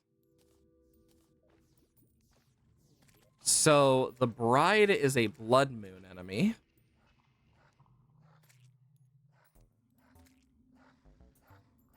Right after the groom, we got the bride. Da-da-ding. And then for what we have Meteor Head Dungeon Slime. Doopa-doopa-doopa-doopa-doo. Dungeon Slime. Blue Armored Bones. So it comes blue armored, skeleton sniper, tactical, commando.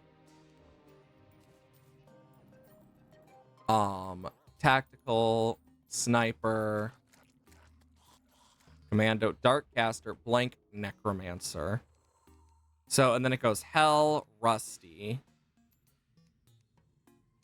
bonely, paladin, darkcaster, diabolist. Hell, rusty, bone, paladin, dark, necromancer, curse skull, giant curse skull, diabolist, ragged caster. Da-da-dun.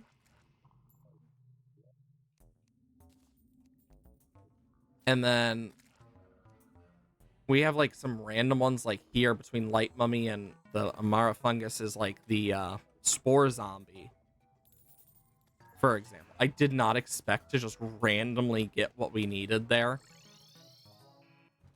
Like, unironically, that caught me off guard. Just, hello, it's the bride! Sometimes you just get surprised by this game. It does love to surprise, after all. Whenever it gets a chance, it will. Let's clear out some gravestones while we're on our way. Boo-doo-doo.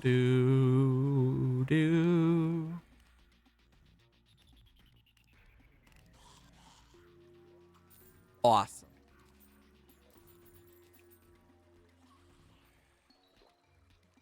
And then I can go boom, boom. Hopefully this helps a bit, and then once it hits the right time, I will use the solar tablet. Because the solar tablet will at least allow us to get the rest of what we need. Though I really did not expect us to randomly just get a bride. Just like, of all the things that could happen. There we go. Oh, great. We're also getting pirates from the west. I mean, that's not a bad thing. We do need the Dutchman banner. And not banner, trophy. So, I mean, it's not a complete loss for us. Hopefully we can get these last casters and whatnot, but we'll just have to see.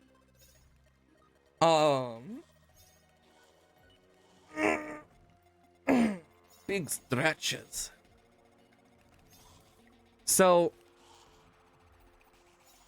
I wonder what they haven't told us about the next update with Terraria, because there's going to be so much they just haven't told us. Like, even though they've shared so much with us, there's still so much they just haven't told us.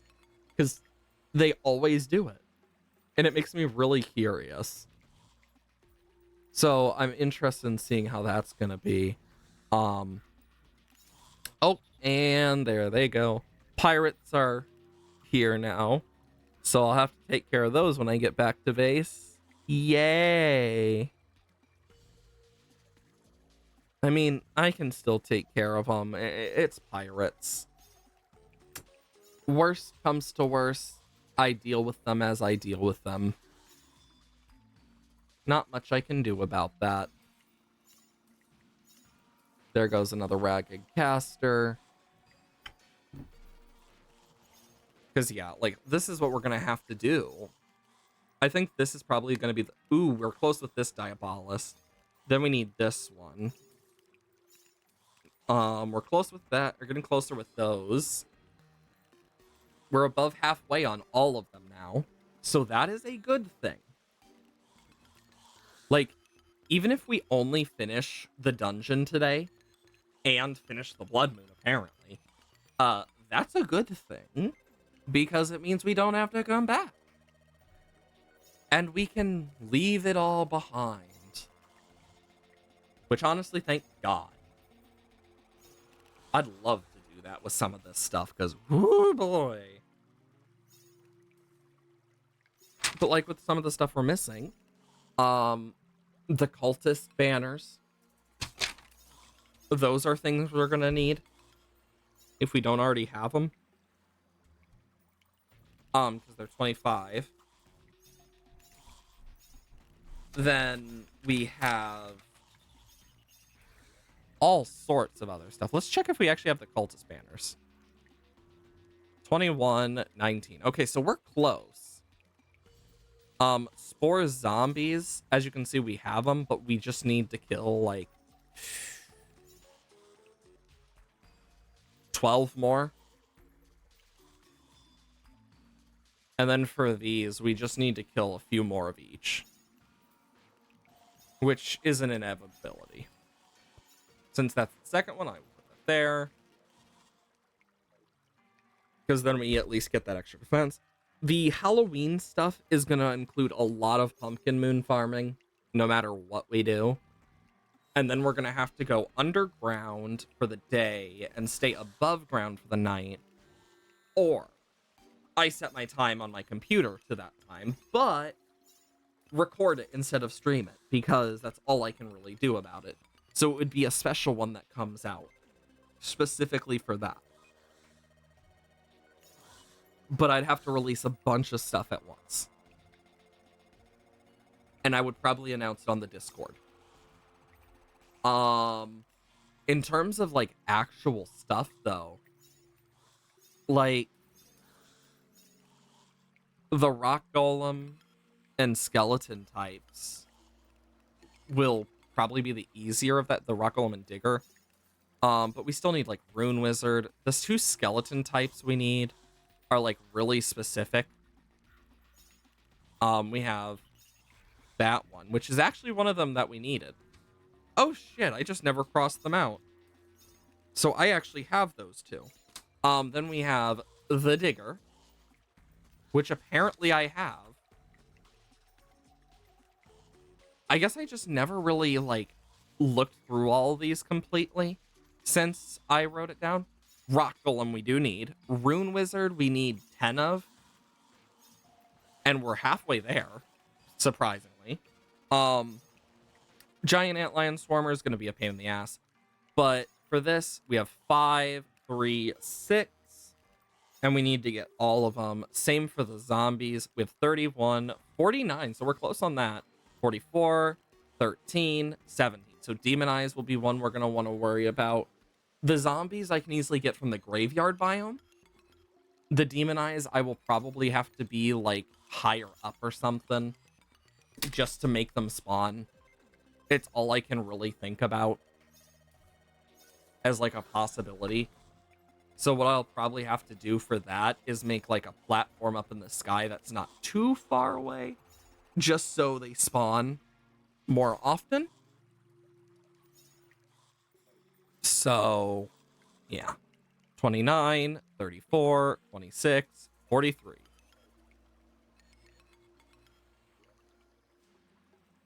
Okay, I'm making sure it's not a new day in game. There we go.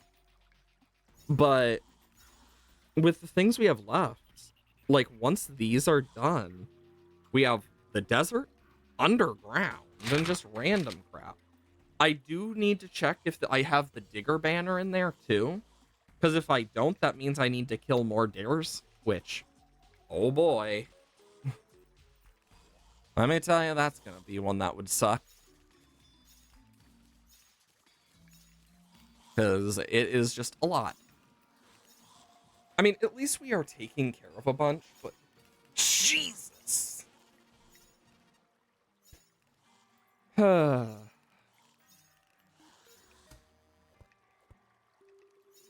Boo, boo. I'm gonna reset those just in case.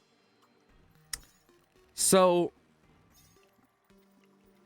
after we go through this, I can check the banners and stuff and see what we're missing. Like, I could also go for the non-mob banners, but those aren't not what I'm really the most worried about. So I am interested nonetheless, though, because this is gonna be a lot. I mean, we got so many damn banners and trophies in this game. I will say the ones that seem to be the hardest, though, of all of them, were not like the nymph or the frickin' like hoplites. The things with the statues were easy as hell. It's the things like the dungeon enemies that are rarer, the like really rare enemies like the rune wizard and Tim, and like just random like special enemies during the events that just specifically have that type of look that just makes them a different entry. So it sucks, but it's just part of it.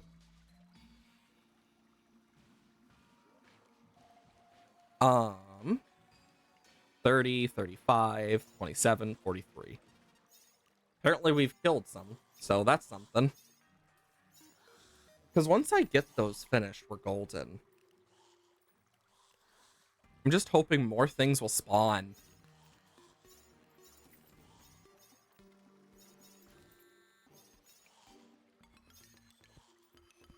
It's like, I just, like, I see the enemies nearby, and it only does so much.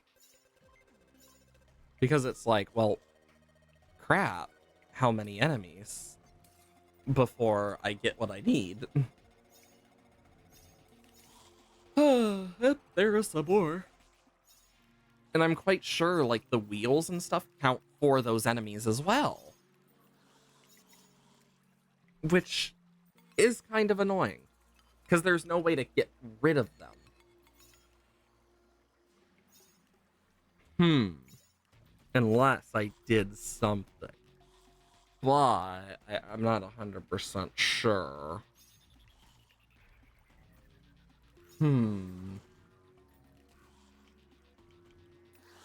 Oh.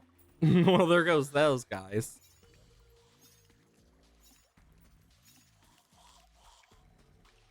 Oh, 28 and 44.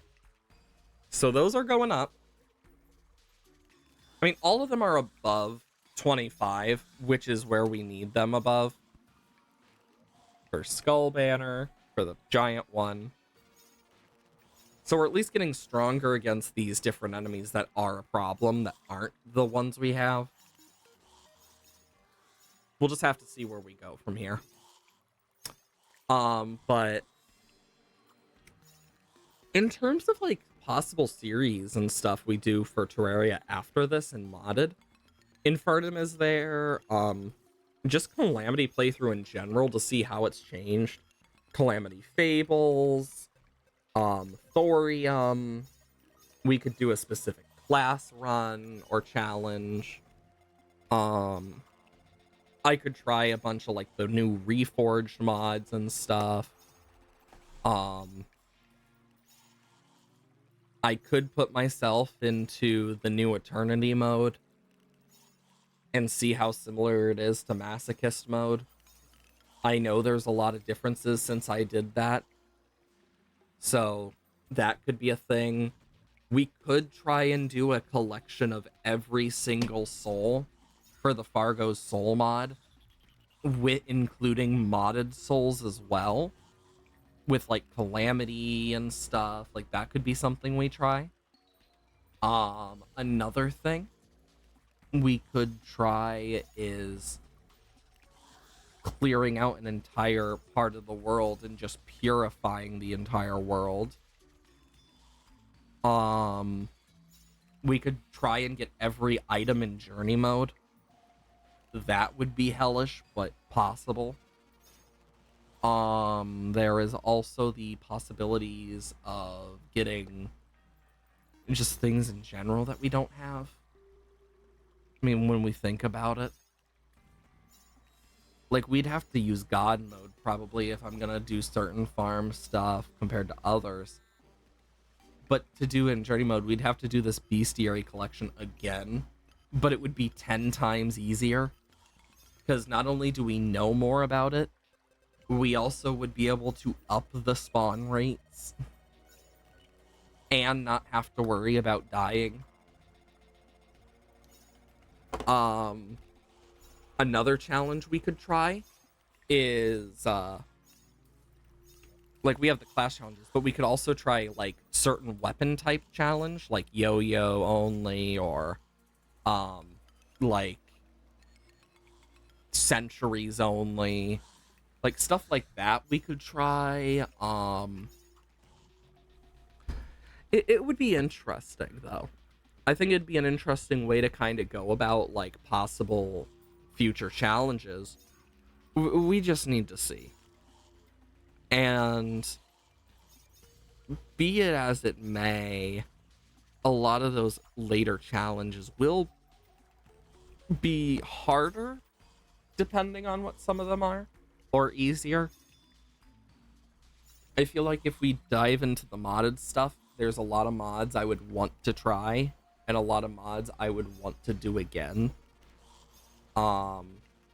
Infernum is just one of those things that if we are to do it, I will not promise that I will finish it 100% depending how much it affects me. Like, I'll still try, and you know what, I might. Who's to say? But I also know that I have my damn limits before it's like, okay, this is not good, doing good for my health. Which I need to think of as well with it. So, put it as you will, it's like, it just be that way. God. We are getting so damn close. That's the thing that always is like, oh my lord, about this, is when you're so close yet so far. We're getting close to nighttime, so we'll be able to use one of these soon. There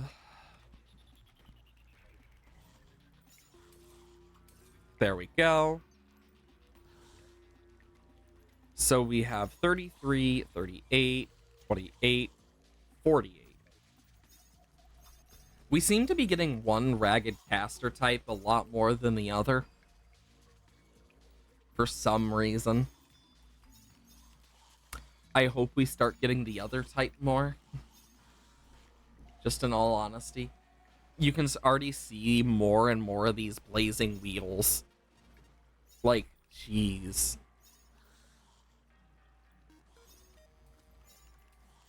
I have an idea.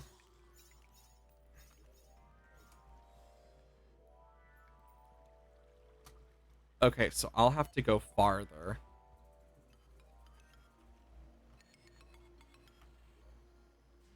Okay. Stay away for long enough.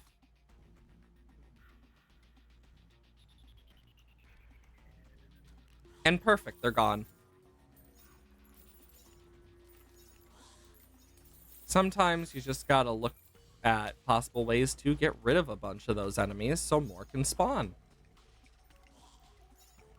So that's what I'm doing. I am resetting the spawns. Then I can actually get the things I want. Because those blazing spheres take up space. Might as well get rid of them then.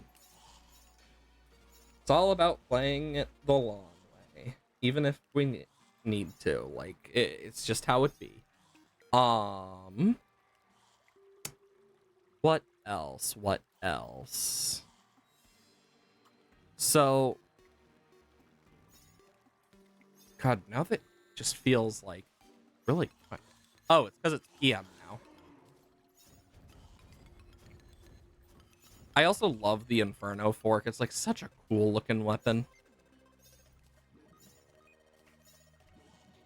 Either way, just gonna boom.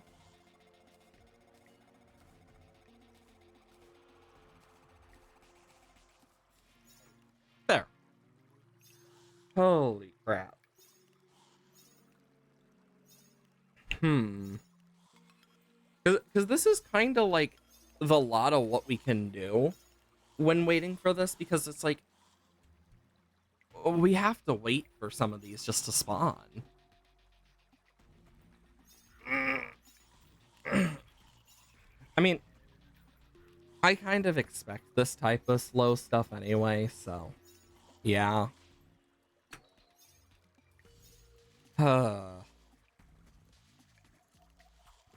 Oh shit, one of the Diabolis is done. So we can cross off 303. Once 304 is done, we're golden for Diabolis. For Ragged Caster, both of them are getting really close, unironically. Which says a lot, but yeah. I mean, at least we got one of them. So we are getting closer and closer. Slowly. We'll just have to see. Some might just be better than others in this regard, but who knows?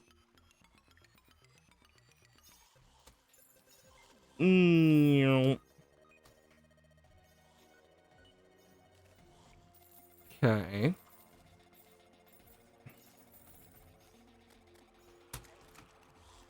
I want to stay out of that thing's way for long enough. Preferably. Let's just go all the way over this way. And then all the way back. I was hoping it would disappear, but it didn't. Sadly.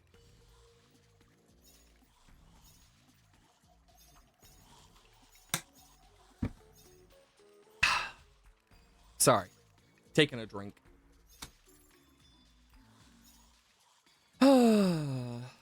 Holy crap.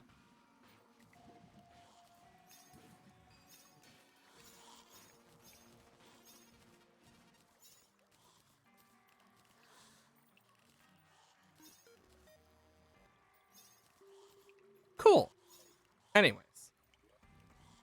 Was that the type of... Nope. This one seems to be rarer than the others, or it's a 50-50 and I just keep losing that 50-50 repeatedly, which honestly is my type of luck. Like, I am the type to lose, like, 50-50 is, like, enough times in a row to be like, okay, then. I just do not have good luck. My luck is awful. Because it's like that second one in particular.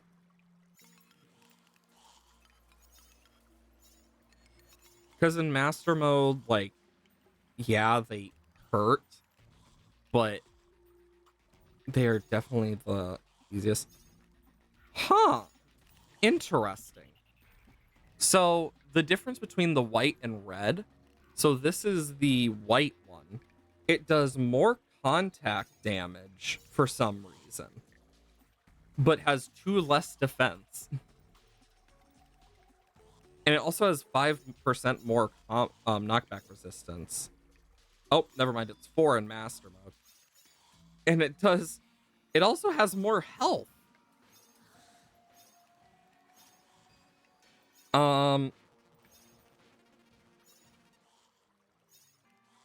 Interesting.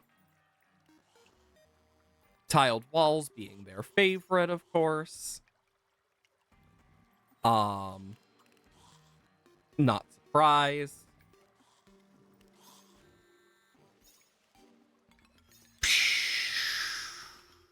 Ragged casters are separated into open coat and normal ragged casters. Weirdly enough.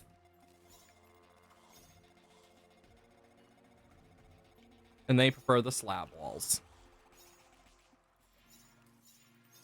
It's weird. Like, so that's why they have differences, is because they are different. They just choose to be pains in the asses. Oh, we got to 30 of that. And we are close with this one. And then this is the open coat. So we are getting close with some of these.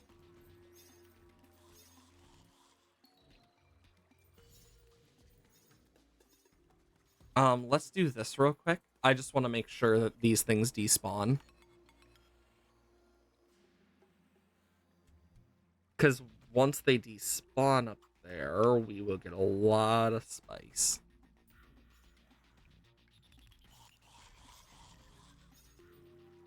Well, there's a ragged caster and stuff. And also, how'd that not disappear? 38, 44, 30. So we are getting, like, somewhere. Oh, there's a white coat Diabolus. 31. It is really weird how this stuff works. But here we are. Interesting. You just watch as some of the stuff disappears from the entity limit of the drops, because I just don't care of grabbing them. Doop doop doop doop doop doop doop doop. You know, I actually really do think the dungeon music is very much annoying after a certain point. I mean, it's calm and, like, overall good, but there's an extent where it's just, it feels like you're going crazy when you're hearing it, which is good for, like, what it's meant to be. Like, it's a place where you're meant to go crazy and eventually die, turn into an undead skeleton. Like, okay, cool, that makes sense. I just hope we're not stuck here for like 7 hours or something with just the same frickin' things. Doopa doopa doopa boo doo boo. 38, 44, 33, and then 55. You know, if that first ragged caster had just had like 5 less or 5 more, actually 6 more, it would have had to been 6 more, then it would have all been like multiples of 11. Would have been great. But sadly, you can't get so lucky sometimes. Okay, I need to stay down.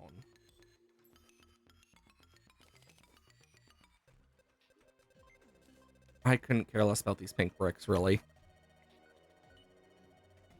So I'm just gonna... My hope is that that will despawn the ones up there if we wait enough.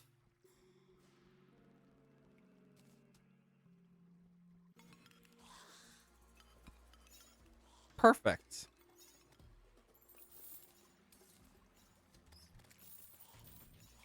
Because this is exactly what I needed. And then boom. Dooba doop boo doo boo.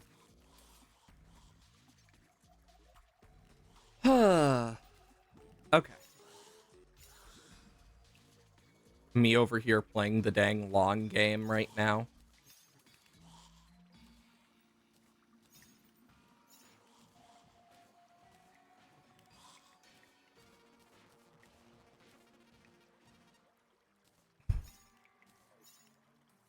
Huh. 34, 44, 38, 56. I mean, we are getting closer. A bit. But, yeah. Oh, there goes another one just dying instantly. Like, depending what hits what, depends how quickly it's gonna die.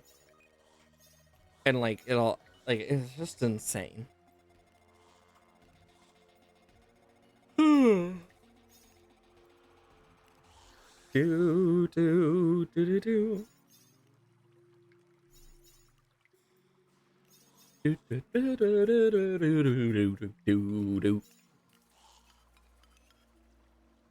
Ads should be going off about now. Oh, there's another one. Oh, and it's gone. Boop, boop, boop, boop. You know, I know very well that as soon as I go back to base, we're dealing with pirates. But, you know, I just don't have to think about that right now. So that's nice.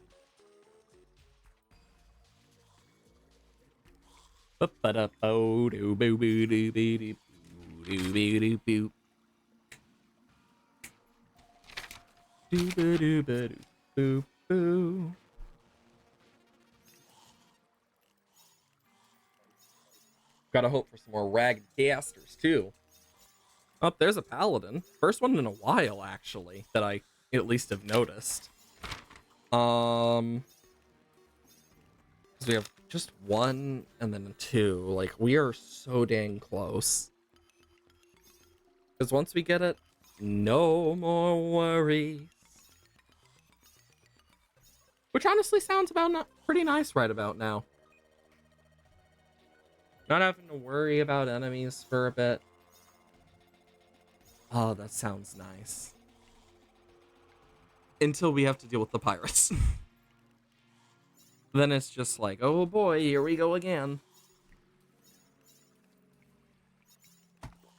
And we have it back. Doop it, doop it, doop it, doop boop. Oh boy. You know, I could have made a fish pond for over here and just fished away. Fish, fish, fish, fish, fish. I really could have, but at this point, is it really fully worth it? I don't know.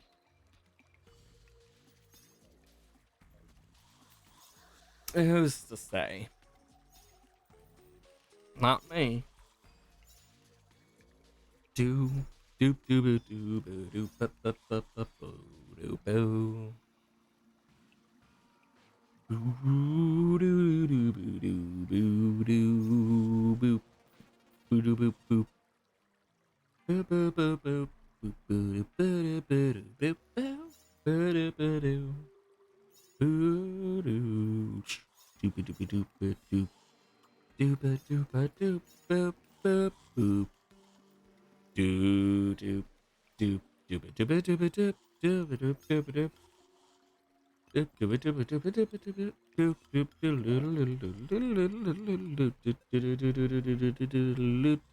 doop doop. Do, do, do. Like I'm just getting used to this song more and more to a point where I'm just like semi like humming it to myself and tuning it out at the same time, and it's really weird. Oh, we are so dang close. But I can't really do anything else about it. I just need to hope. That's all I can really do is hope, pray, and whatever else. Got my fingers crossed. Oh boy.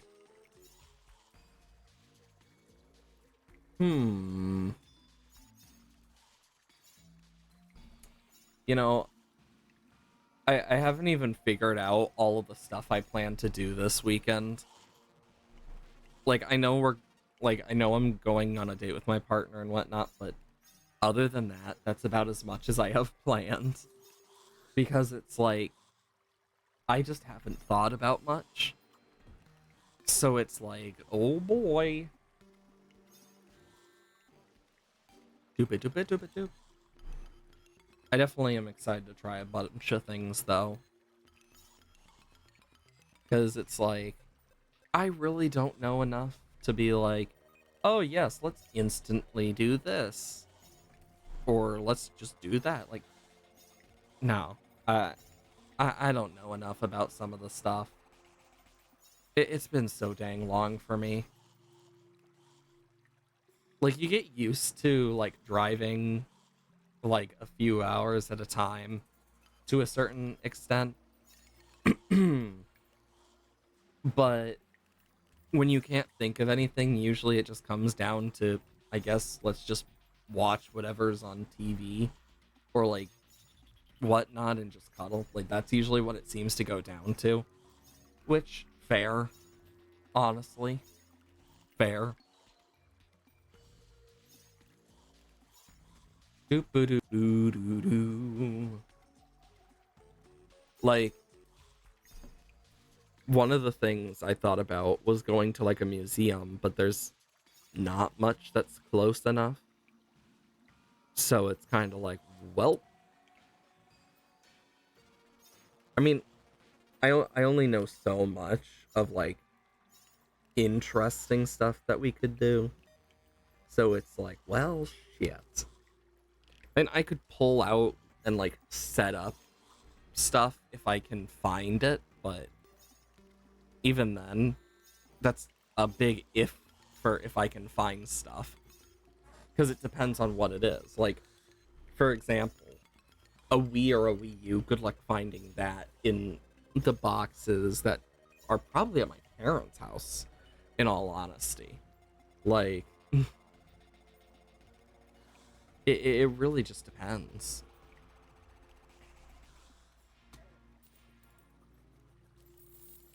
Of course. Oh boy. If I just sit down here long enough, it should despawn.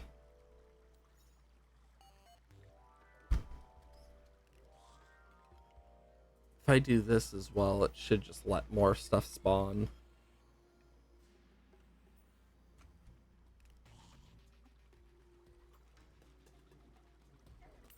There we go.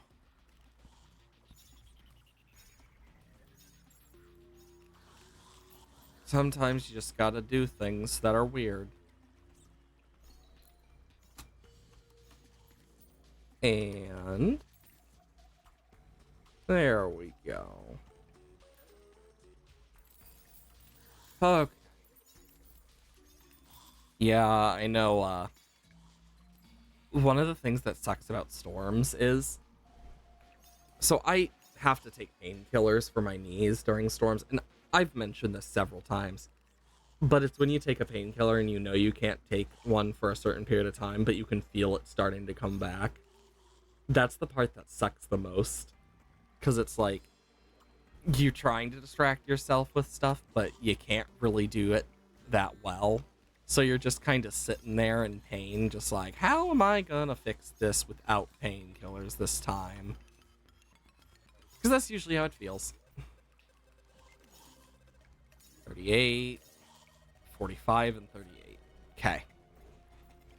Well, we've killed 100 Diabolists, most of which have been from these types, the wrong type. I just need the rest of them. I just need a bunch of those random things. Be them casters, Diabolists. I just need them. I'm just hoping they'll spawn. Because, like, we do need them.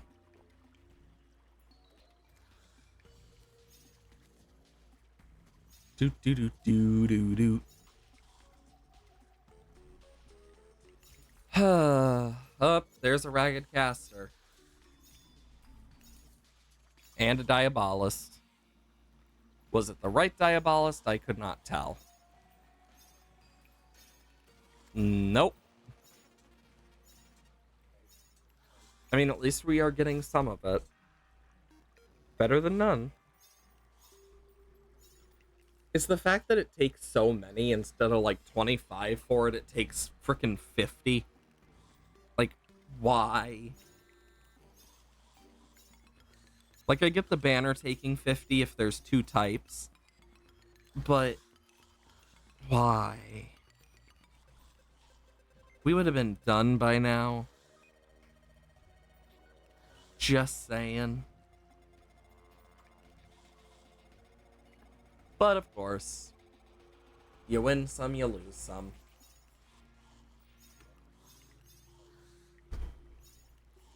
Just hoping we can actually get a bunch more.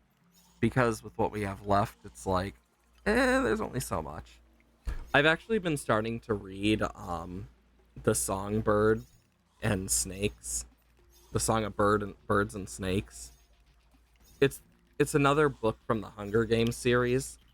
I believe this one is the one about, because I've been reading both of the new ones. Because there's one about President Snow, and then there's the other one about Haymitch, and holy shit, does it put in so much context, some of the stuff that they said and did in the other books, and like why certain things happen the way they did.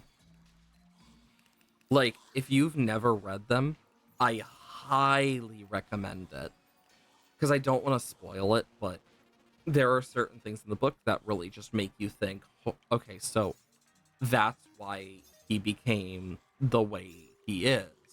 That's why he did this specifically. That's why this is what actually has been happening. And it really opens your eyes to just a bunch more of the stuff in that universe.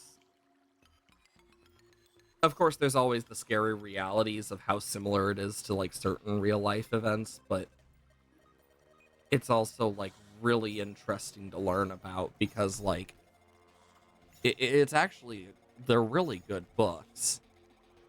Like, if there's one thing I can say, great books, great additions to the Hunger Games series. It does make me want to know more about the guy who ran Katniss's games. His name escapes me right now, but I remember he plays a big role in both books in some form. Makes me curious what like his overall like effect is, because like that's a lot of stuff you put in there for many reasons.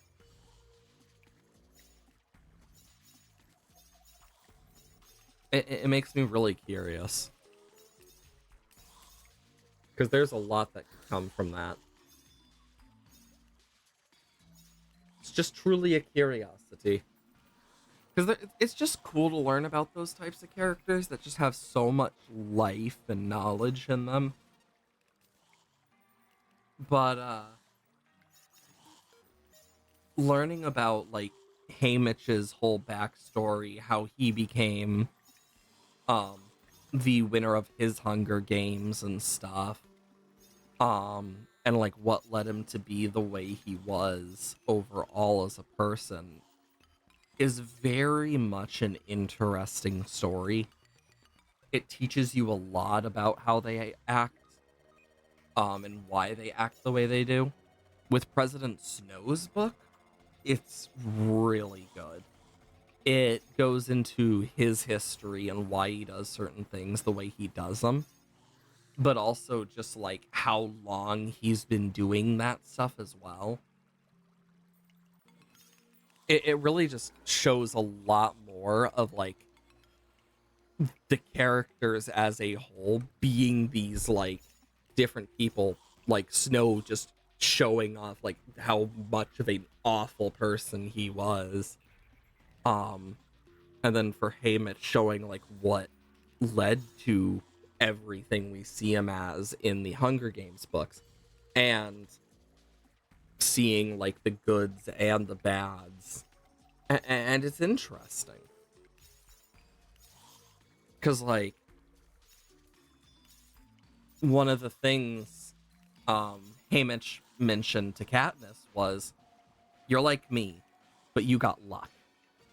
Which, reading the books for the new ones, it puts that line in so much more context that makes you go, holy fucking shit. That makes so much sense. Like stuff like that. Just, oh my god. Like, another thing I can think about that I find interesting is shows and stuff. Like, a lot of people foresaw certain events, and there were certain things that were actually written down and storyboarded as ideas in foreshadowing in some like animation, and you'll see it throughout like entireties of stuff. Amphibia is a good one with like some of the most off, like random one-liners of like, just, huh? How did that unintentionally, like, how the hell was that foreshadowing? Yet, so, why? Like, that's how I felt with some of it. Like, just a, like, for example, like a random, like, one-off note from, like, Hop Hop, or just, like, a tiny little thing you see if you, like, are paying close attention to, like, a character's movements or, like, their eyes, like, moving in a way, like, small stuff like that. And I love when shows do that. Another one that's really good about that is Gravity Falls, but also Steven Universe. Like, one thing that was planned from the beginning, like early on, was a pink Steven to basically be similar to his mom in that regard. And I find that interesting because that means that what we see in Steven Universe future, like the pink Steven stuff, was planned from the beginning, just not to the same extent. So it's definitely interesting. Then you have shows like The Owl House, which have their own forms of foreshadowing in like small little bits of like, just if you look at like certain things from like this one scene, and then you have like the first letter of each episode of a season, and then there's a code in each episode that spells out different things related to the story that not only unlocks a bit of lore but also like tells you a bit more. Like if you do thanks to them for the future and brain, oh my god, like the final 3 episodes of season 3, watching and dreaming, that's the 3rd episode. Like you got, so you have thanks to them, for the future, watching and dreaming, thanks for watching, literally. Like just small little things like that I always find so interesting. Because, like, especially when, like, the creators confirm, oh yeah, that was intentional. It's just like, huh. Oh my god, they're so damn close.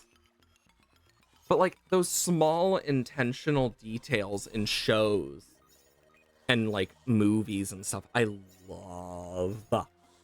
Like, in Steven Universe, if you look at Lars throughout the entire series, his shirt changes depending on his development. And similar. So, like, it starts with a snake, showing how he basically is, like, pretty awful. Then it becomes a dead bird, which may seem really odd and weird until you realize that it means a sign of rebirth and, like, overall, like, a new future. Um, and then it becomes a skull for a few episodes, which, if you've seen the series, you know what that stands for. In, like, the coming episodes, when it changes. And then after, like, a bunch of those big events, it just becomes a pale shirt that's just blank because his arc is over. Like, stuff like that is, like, moi for me. Chef's kiss type stuff. Because it puts so much energy into just those subtle bits that if you're a nerd like me, you notice. And I am, in fact, a nerd. So it just brings out some of that stuff I really enjoy seeing. Because, like, I'd love to see more of that type of stuff in shows. Because I know a lot of shows just don't do that anymore.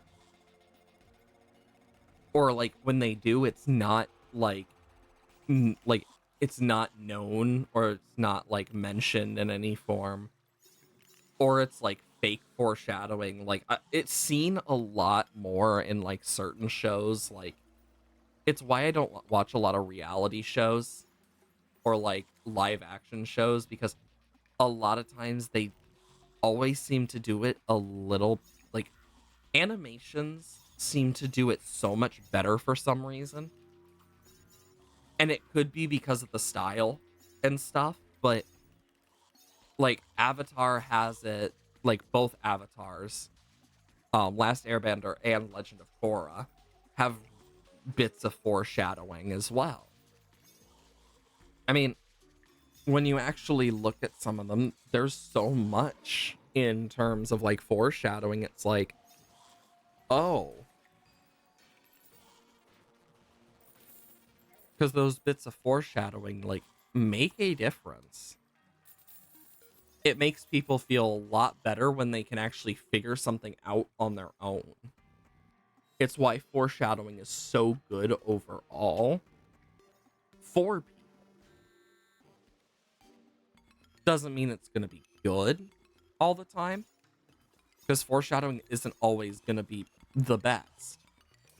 But when foreshadowing goes right, you can make a really good story just through that alone, because it makes the person feel like, holy crap, how did I not see it sooner? Or, holy crap, that makes so much sense. Because, like, internally, they've internalized that moment, but never fully put it together until the point that they figure out. I don't know why it seems to be such a big thing in animation compared to, like, live action, but yeah. And you'll see it more in shows than movies for obvious reasons. But, you know, I used to like watching Marvel movies. They just kind of went really downhill in CGI and, like, quality overall, like, over the years. Like, I know they're following the comics, like, pretty closely to certain extents, but there's an extent where you gotta ask yourself, how much is enough before, like, you need to fix the CGI stuff and whatnot, because it just doesn't feel right anymore compared to what it used to. Like, it just feels like it's barely changed, but it's also like a few other things. Like, there's definite differences compared to the comics. That's just an inevitability. But it really just saddens me looking at stuff like Marvel and Star Wars that have really fallen from grace of like what they used to be. Because like before Disney fully owned it, Star Wars was great. And like the issue with the sequel series is the lack of direction. Like if you know the stories behind it, like the lack of scripts, the lack of direction, it had so much potential that got wasted. They were still fine movies, but there was a lot of wasted potential. Same thing with the different shows. Like, some of them were really good, some of them were not that good, and certain parts just completely broke the lore that we already knew. And it's kind of like, the heck? I will say one of my favorite things, though, is the whole, like, one point where it's like, these two characters first meet in this movie, so we have to do everything we can to make them avoid each other. And I think that's hilarious. Like when that type of stuff happens. And I think that's one of the nice parts when they stick to the lore. Is you get funny moments like that that make sense. That also just kind of add to it.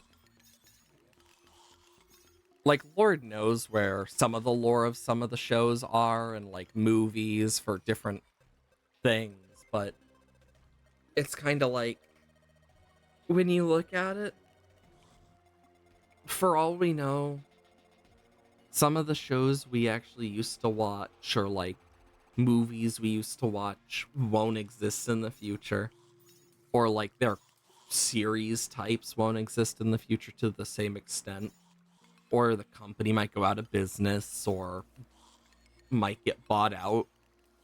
Rip Blue Sky Studio.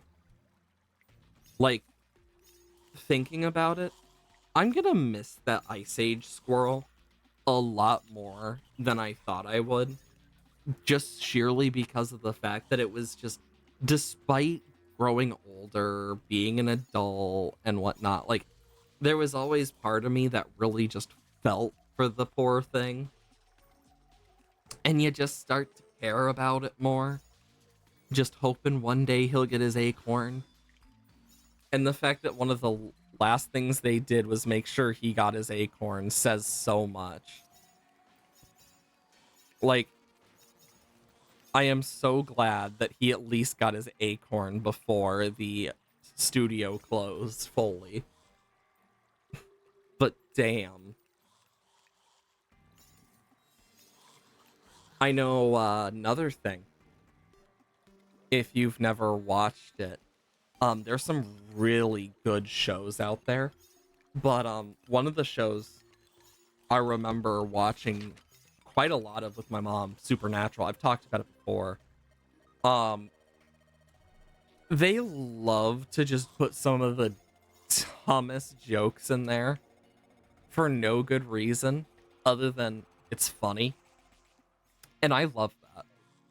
Like, I know there's an entire episode dedicated to just, oh yeah, now they're in the world of Scooby-Doo. Have fun. Like, and like, I definitely have my critiques of like certain things in the show and whatnot. But I remember watching it from beginning to end and just thinking to myself, you know, despite everything, it was a pretty good show. Like, I mean, it had 15 seasons, and each episode was like 40 minutes, 45 minutes at least. Like, it was crazy. I mean, just in general. 3 more. Come on, baby. Roll the lucky dice. Okay. Doop, doop, doopy doopy doopy doop, doop, doop, doopy doop. Okay. Come on, game.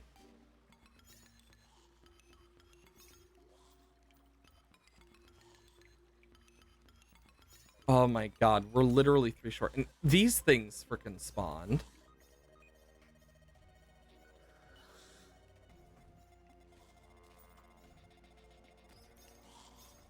I need those things to disappear.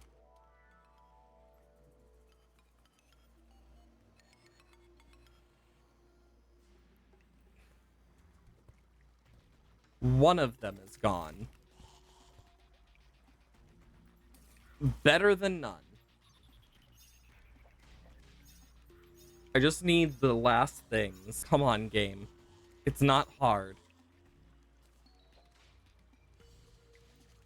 48, 49. Like, oh my gosh. 2 of those open coat ragged casters and a white diabolus. Oh my gosh.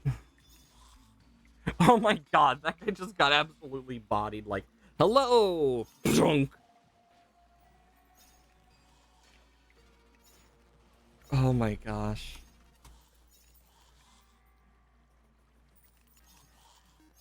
Oh, that guy just got bodied. Okay.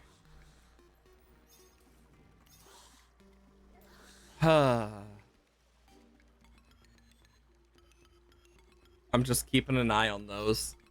That's all I can do. And then we'll take on the pirates and whatnot.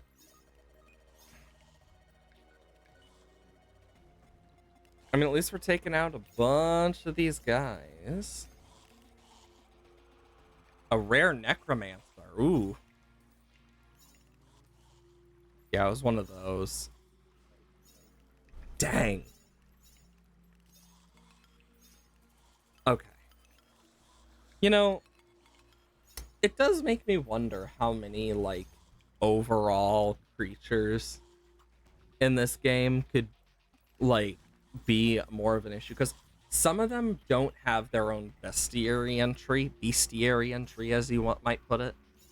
Like, if we go to zombie, like, you have each of the types of zombie and whatnot. Like, cool. You have the wraith.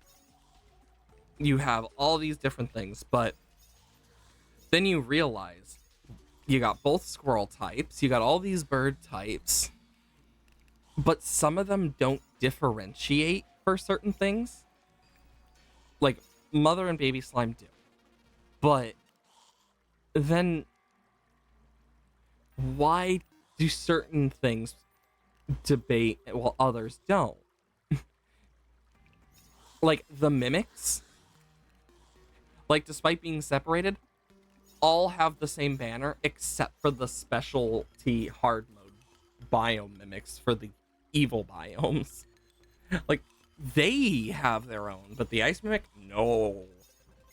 That was crazy. An ice mimic having a banner? Not even the Martian probe has a banner. But it does have a bestiary entry for killing 10 of them, which is random. And it's not, and like, most of the differences are kept, like the zombie looks, but not the zombie sizes. Because there are different sizes. A little random thing. But it really makes you think. Oh my gosh. Ragged Caster is done. Now we just need that last Diabolus.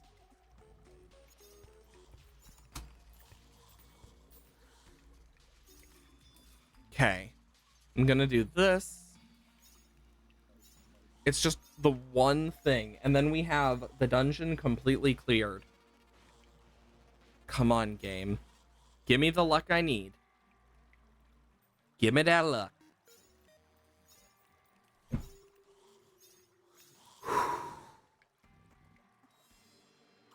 Okay. I'm just gonna go and collect all this real quick.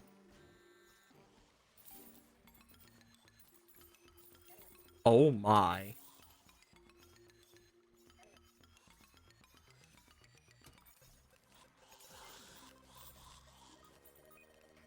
Okay,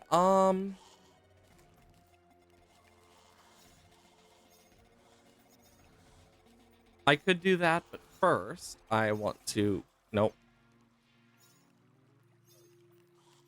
We're so dang close. Let's drop. I want to make sure all those enemies disappear.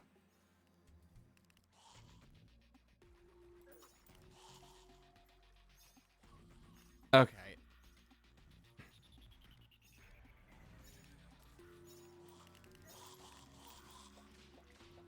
I just need the dang Diabolus to spawn. I just need one. Doopa doopa doopa. It's like there's two of them. Okay, come on, game. I know you can give me what I want. It's not hard. I mean, we've gotten the Blood Moon finished. The dungeon is one enemy away. Like, my god. It was a fucking ragged caster, too. It was...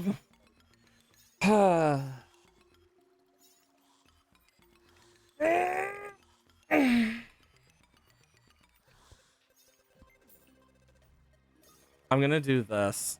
Make a little more hopeful space. Oh, it's done. The Diabolus is completed.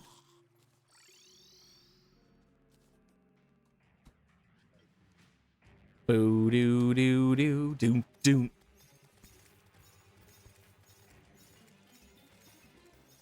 Boop boop. Boop ba do do do do do ba da ba da do. Do do do do do ba do ba do boo. Do.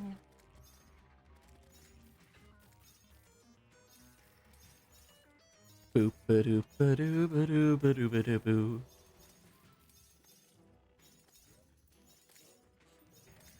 And then I can just bump, bump, bump, bump, bump.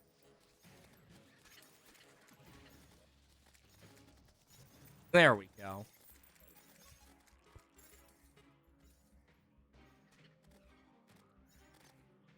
Okay, then I can just whump, whump. Do, do, do, do, do, do. Yeah, the rune wizard and stuff, I can do the other stuff for, but yeah, we just need to get anything here. Anything works. Okay, so...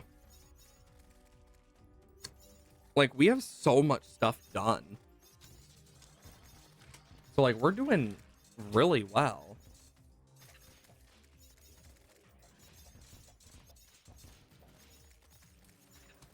Of course.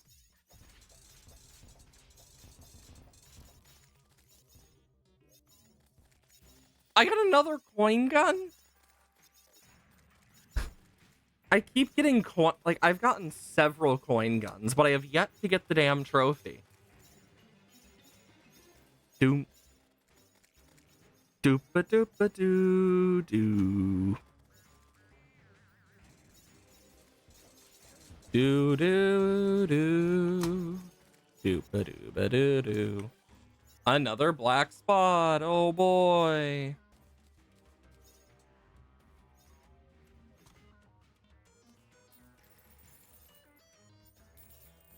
Okay.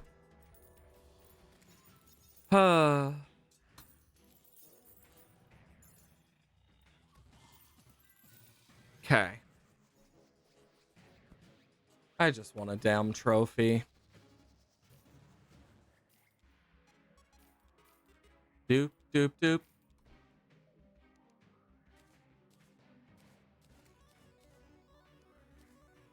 There we go. Great, the hollow is back. Meaning it's definitely in that area. I can take care of it. Let's do that real quick.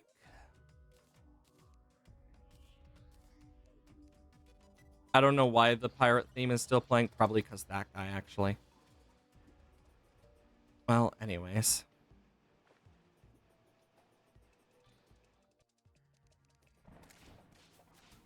Anyways.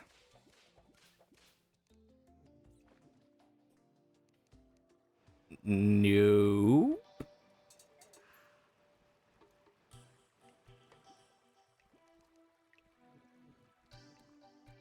And then I can just... What?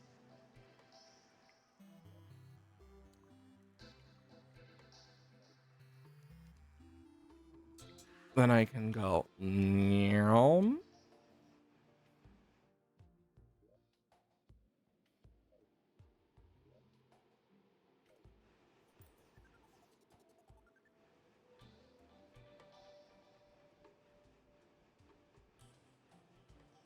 So there's definitely hollow somewhere. And it's probably there.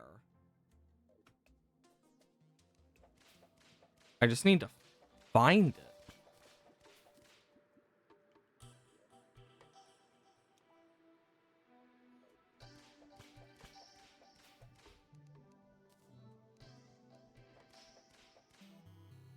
Okay.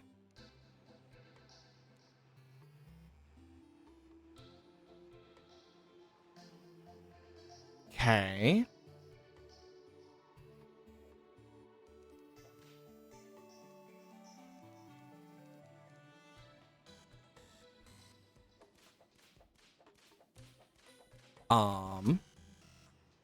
I can then do this.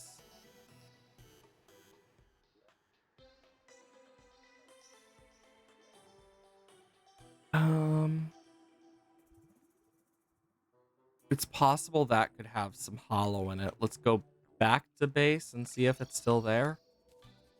Okay. Because the hollow is becoming a problem for me. Good, it's gone. And yeah, look down there. You can see how the hollow is really affected. So the giant antlion swarmer is going to be one thing to deal with. The crimson's being a pain in the butt. But like, look at this. We literally have like 3 trophies left. Like, we're so damn close.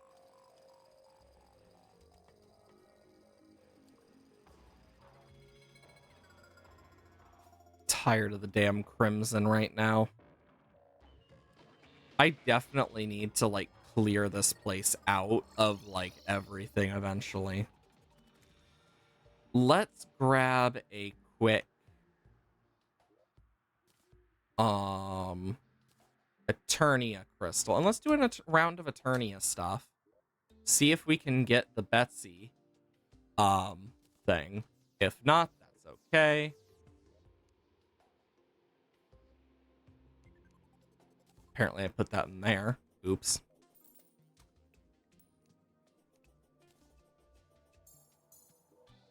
Then I can do this.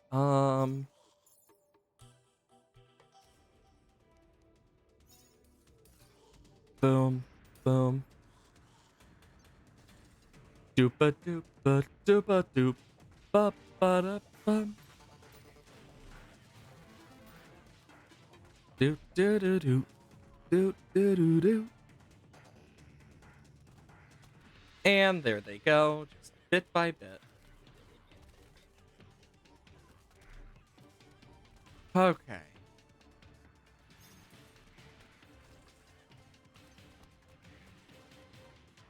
Then I can go over here. Take those guys out.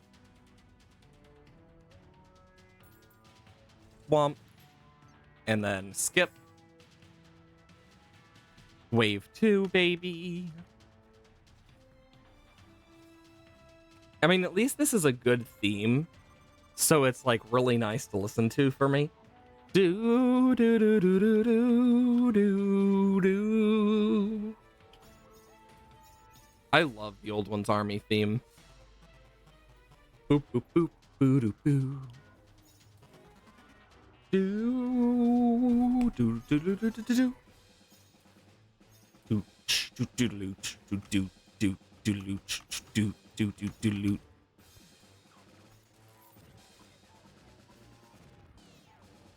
And then pop.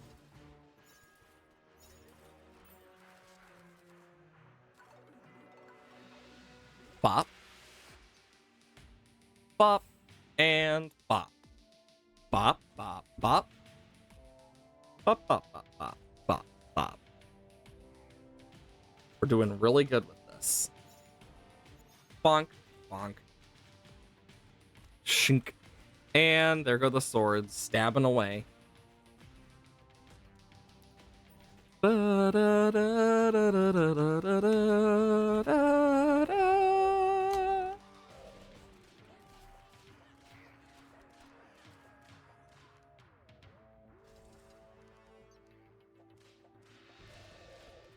doop doop doop doop doop boop. Boom boom boom boom boom. Ba ba ba ba ba ba ba. Bum bum bum. Okay, I'm making sure I didn't leave any in there real quick.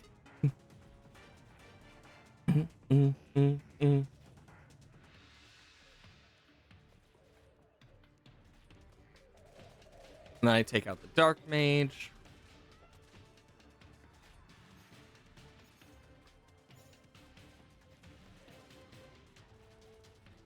And then the Dark Mage is over here.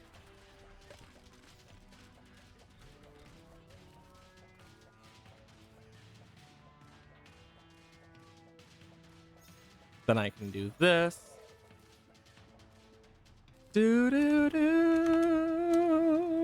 do do do.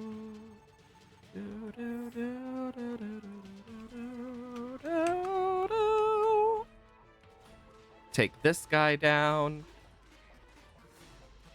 Because if we can take him down, that's just an easy thing for us. Oh, wow. An ogre trophy. Boy, if only it were a Betsy trophy we would get. Or a freaking Dutchman trophy we would get. Something we need. I'm not salty. Not at all.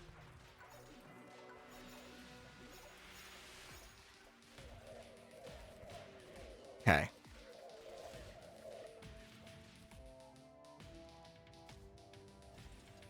Boo-doo. Boo-doo. There we go. Okay, it's on this side. I want to help. I'm basically going to help take down the bosses whenever they spawn. Okay. Now, if an ogre or a dark mage appear, I go and deal with it. Do, do, do, do. Do, do. Boo, do, do. Do, do. Boo, do, boo, boo, boo, do, boo. Boo, do.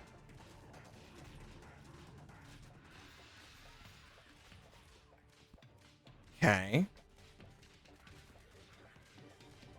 Now we're gonna have to deal with Betsy herself. So this is gonna be a fun one.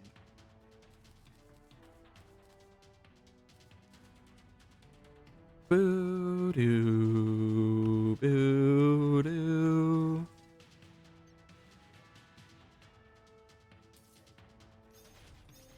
Doo. Boo doo, boo.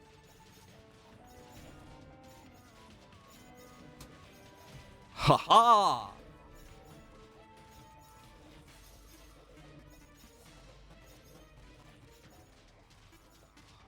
Okay, there she is.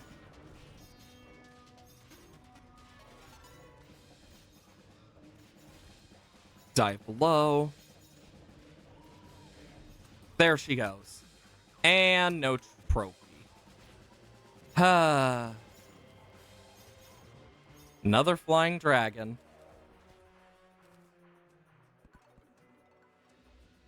Well, anyways. Womp, womp. Womp, womp. Womp. Womp, womp. Womp, womp, womp. Okay. Let's see. In terms of pets, we have a bunch of stuff. Seems I don't think we have the Junimo in this one. We did it in the last one, I think. Light pets, quite a lot of them. Got quite a lot of mounts as well. We could probably get a bunch more too, which is the crazy part of this whole thing. Holy crap. I could do another one of those, but I mean, I also want to quickly just go over here and get those cultists so we can get the banners. Because once we get those banners, we are golden.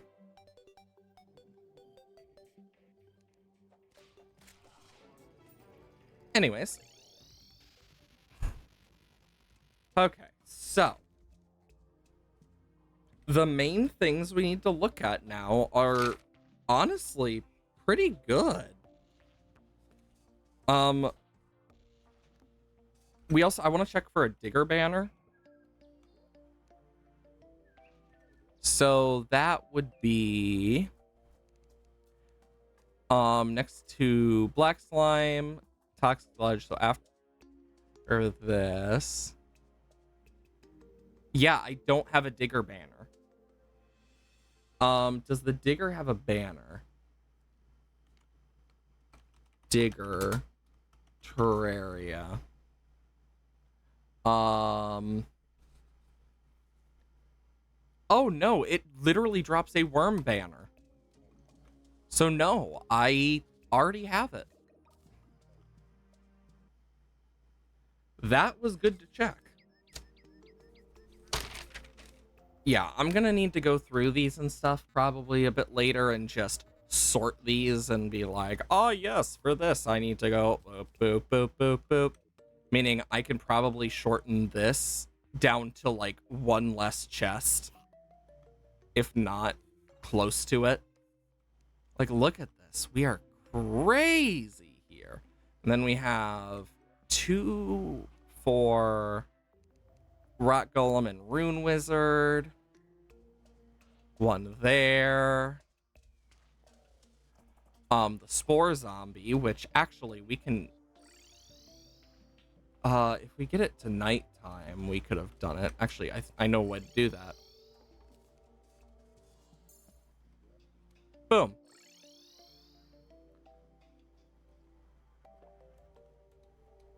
Then we can go over here.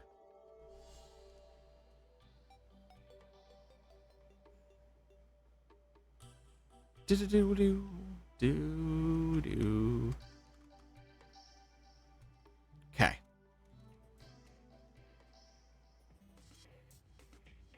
Do-do-boo. Do-ba-do. Do.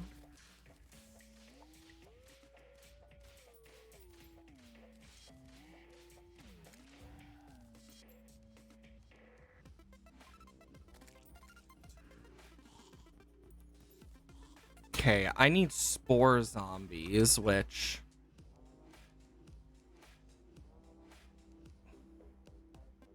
Surface mushroom only. There's one. Do-boo, do-ba-do-boo. Yeah, and I can probably put these, like, here. Yep, and they'll help.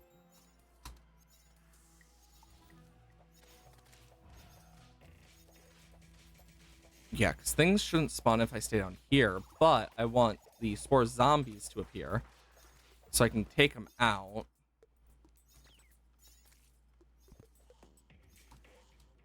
Spore zombie.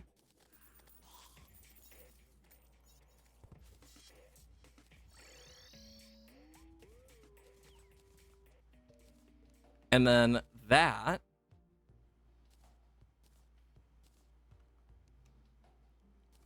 Nice. Like, the mini Stardust cells don't have their own end, like, don't really have much about them. If we go over to here, like, it's mini and, like, you'd think they'd be the same, but no, they're completely different. Like, some of these banner things are super weird. Like, really, really weird type levels. It's just confusing. But it means we have Rock Golem, Ruin Wizard, Giant Antlion Swarmer, Demonized Zombie, and Skeletons of the Halloween variant. And then Flying Dutchman, Betsy, and Brain of Cthulhu in terms of trophies.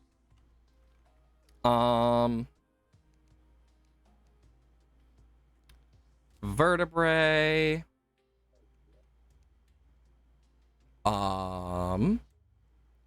Vicious Powder.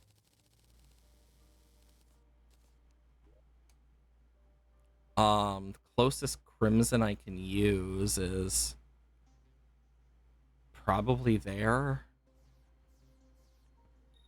I mean, I don't know for sure. I don't normally go to the crimson, so it's weird. But we need to beat some Brains of Cthulhu and whatnot.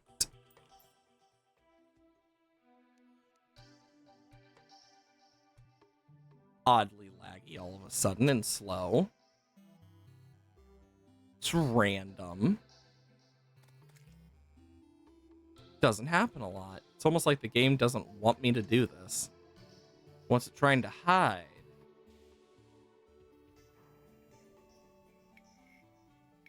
I mean, we can definitely, like, take out a few Brains of Cthulhu if we just get a little time.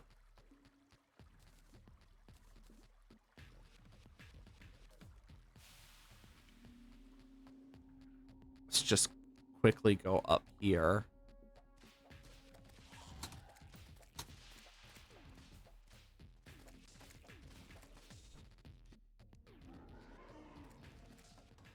Okay, where is it?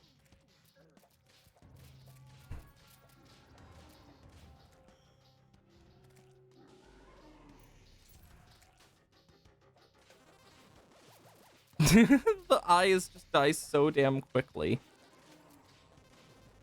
Boo doo doo doo doo doo doo doo doo doo doo doo doo boo boo doo boo doo boo boop boop ba boop boop ba doop boop ba boop boop boop ba. Well, I got the relic, the brain in the jar. I mean, definitely getting up in that.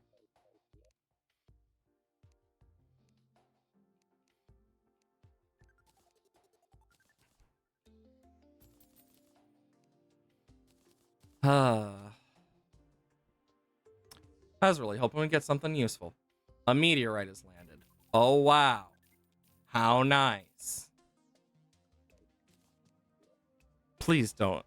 Because I'm just hoping one doesn't land on one of my houses, preferably. Or on here. Like, if it lands anywhere, I'd rather it be just randomly in the world, not, like, somewhere important. Christmas area seems fine. Shimmer area seems fine.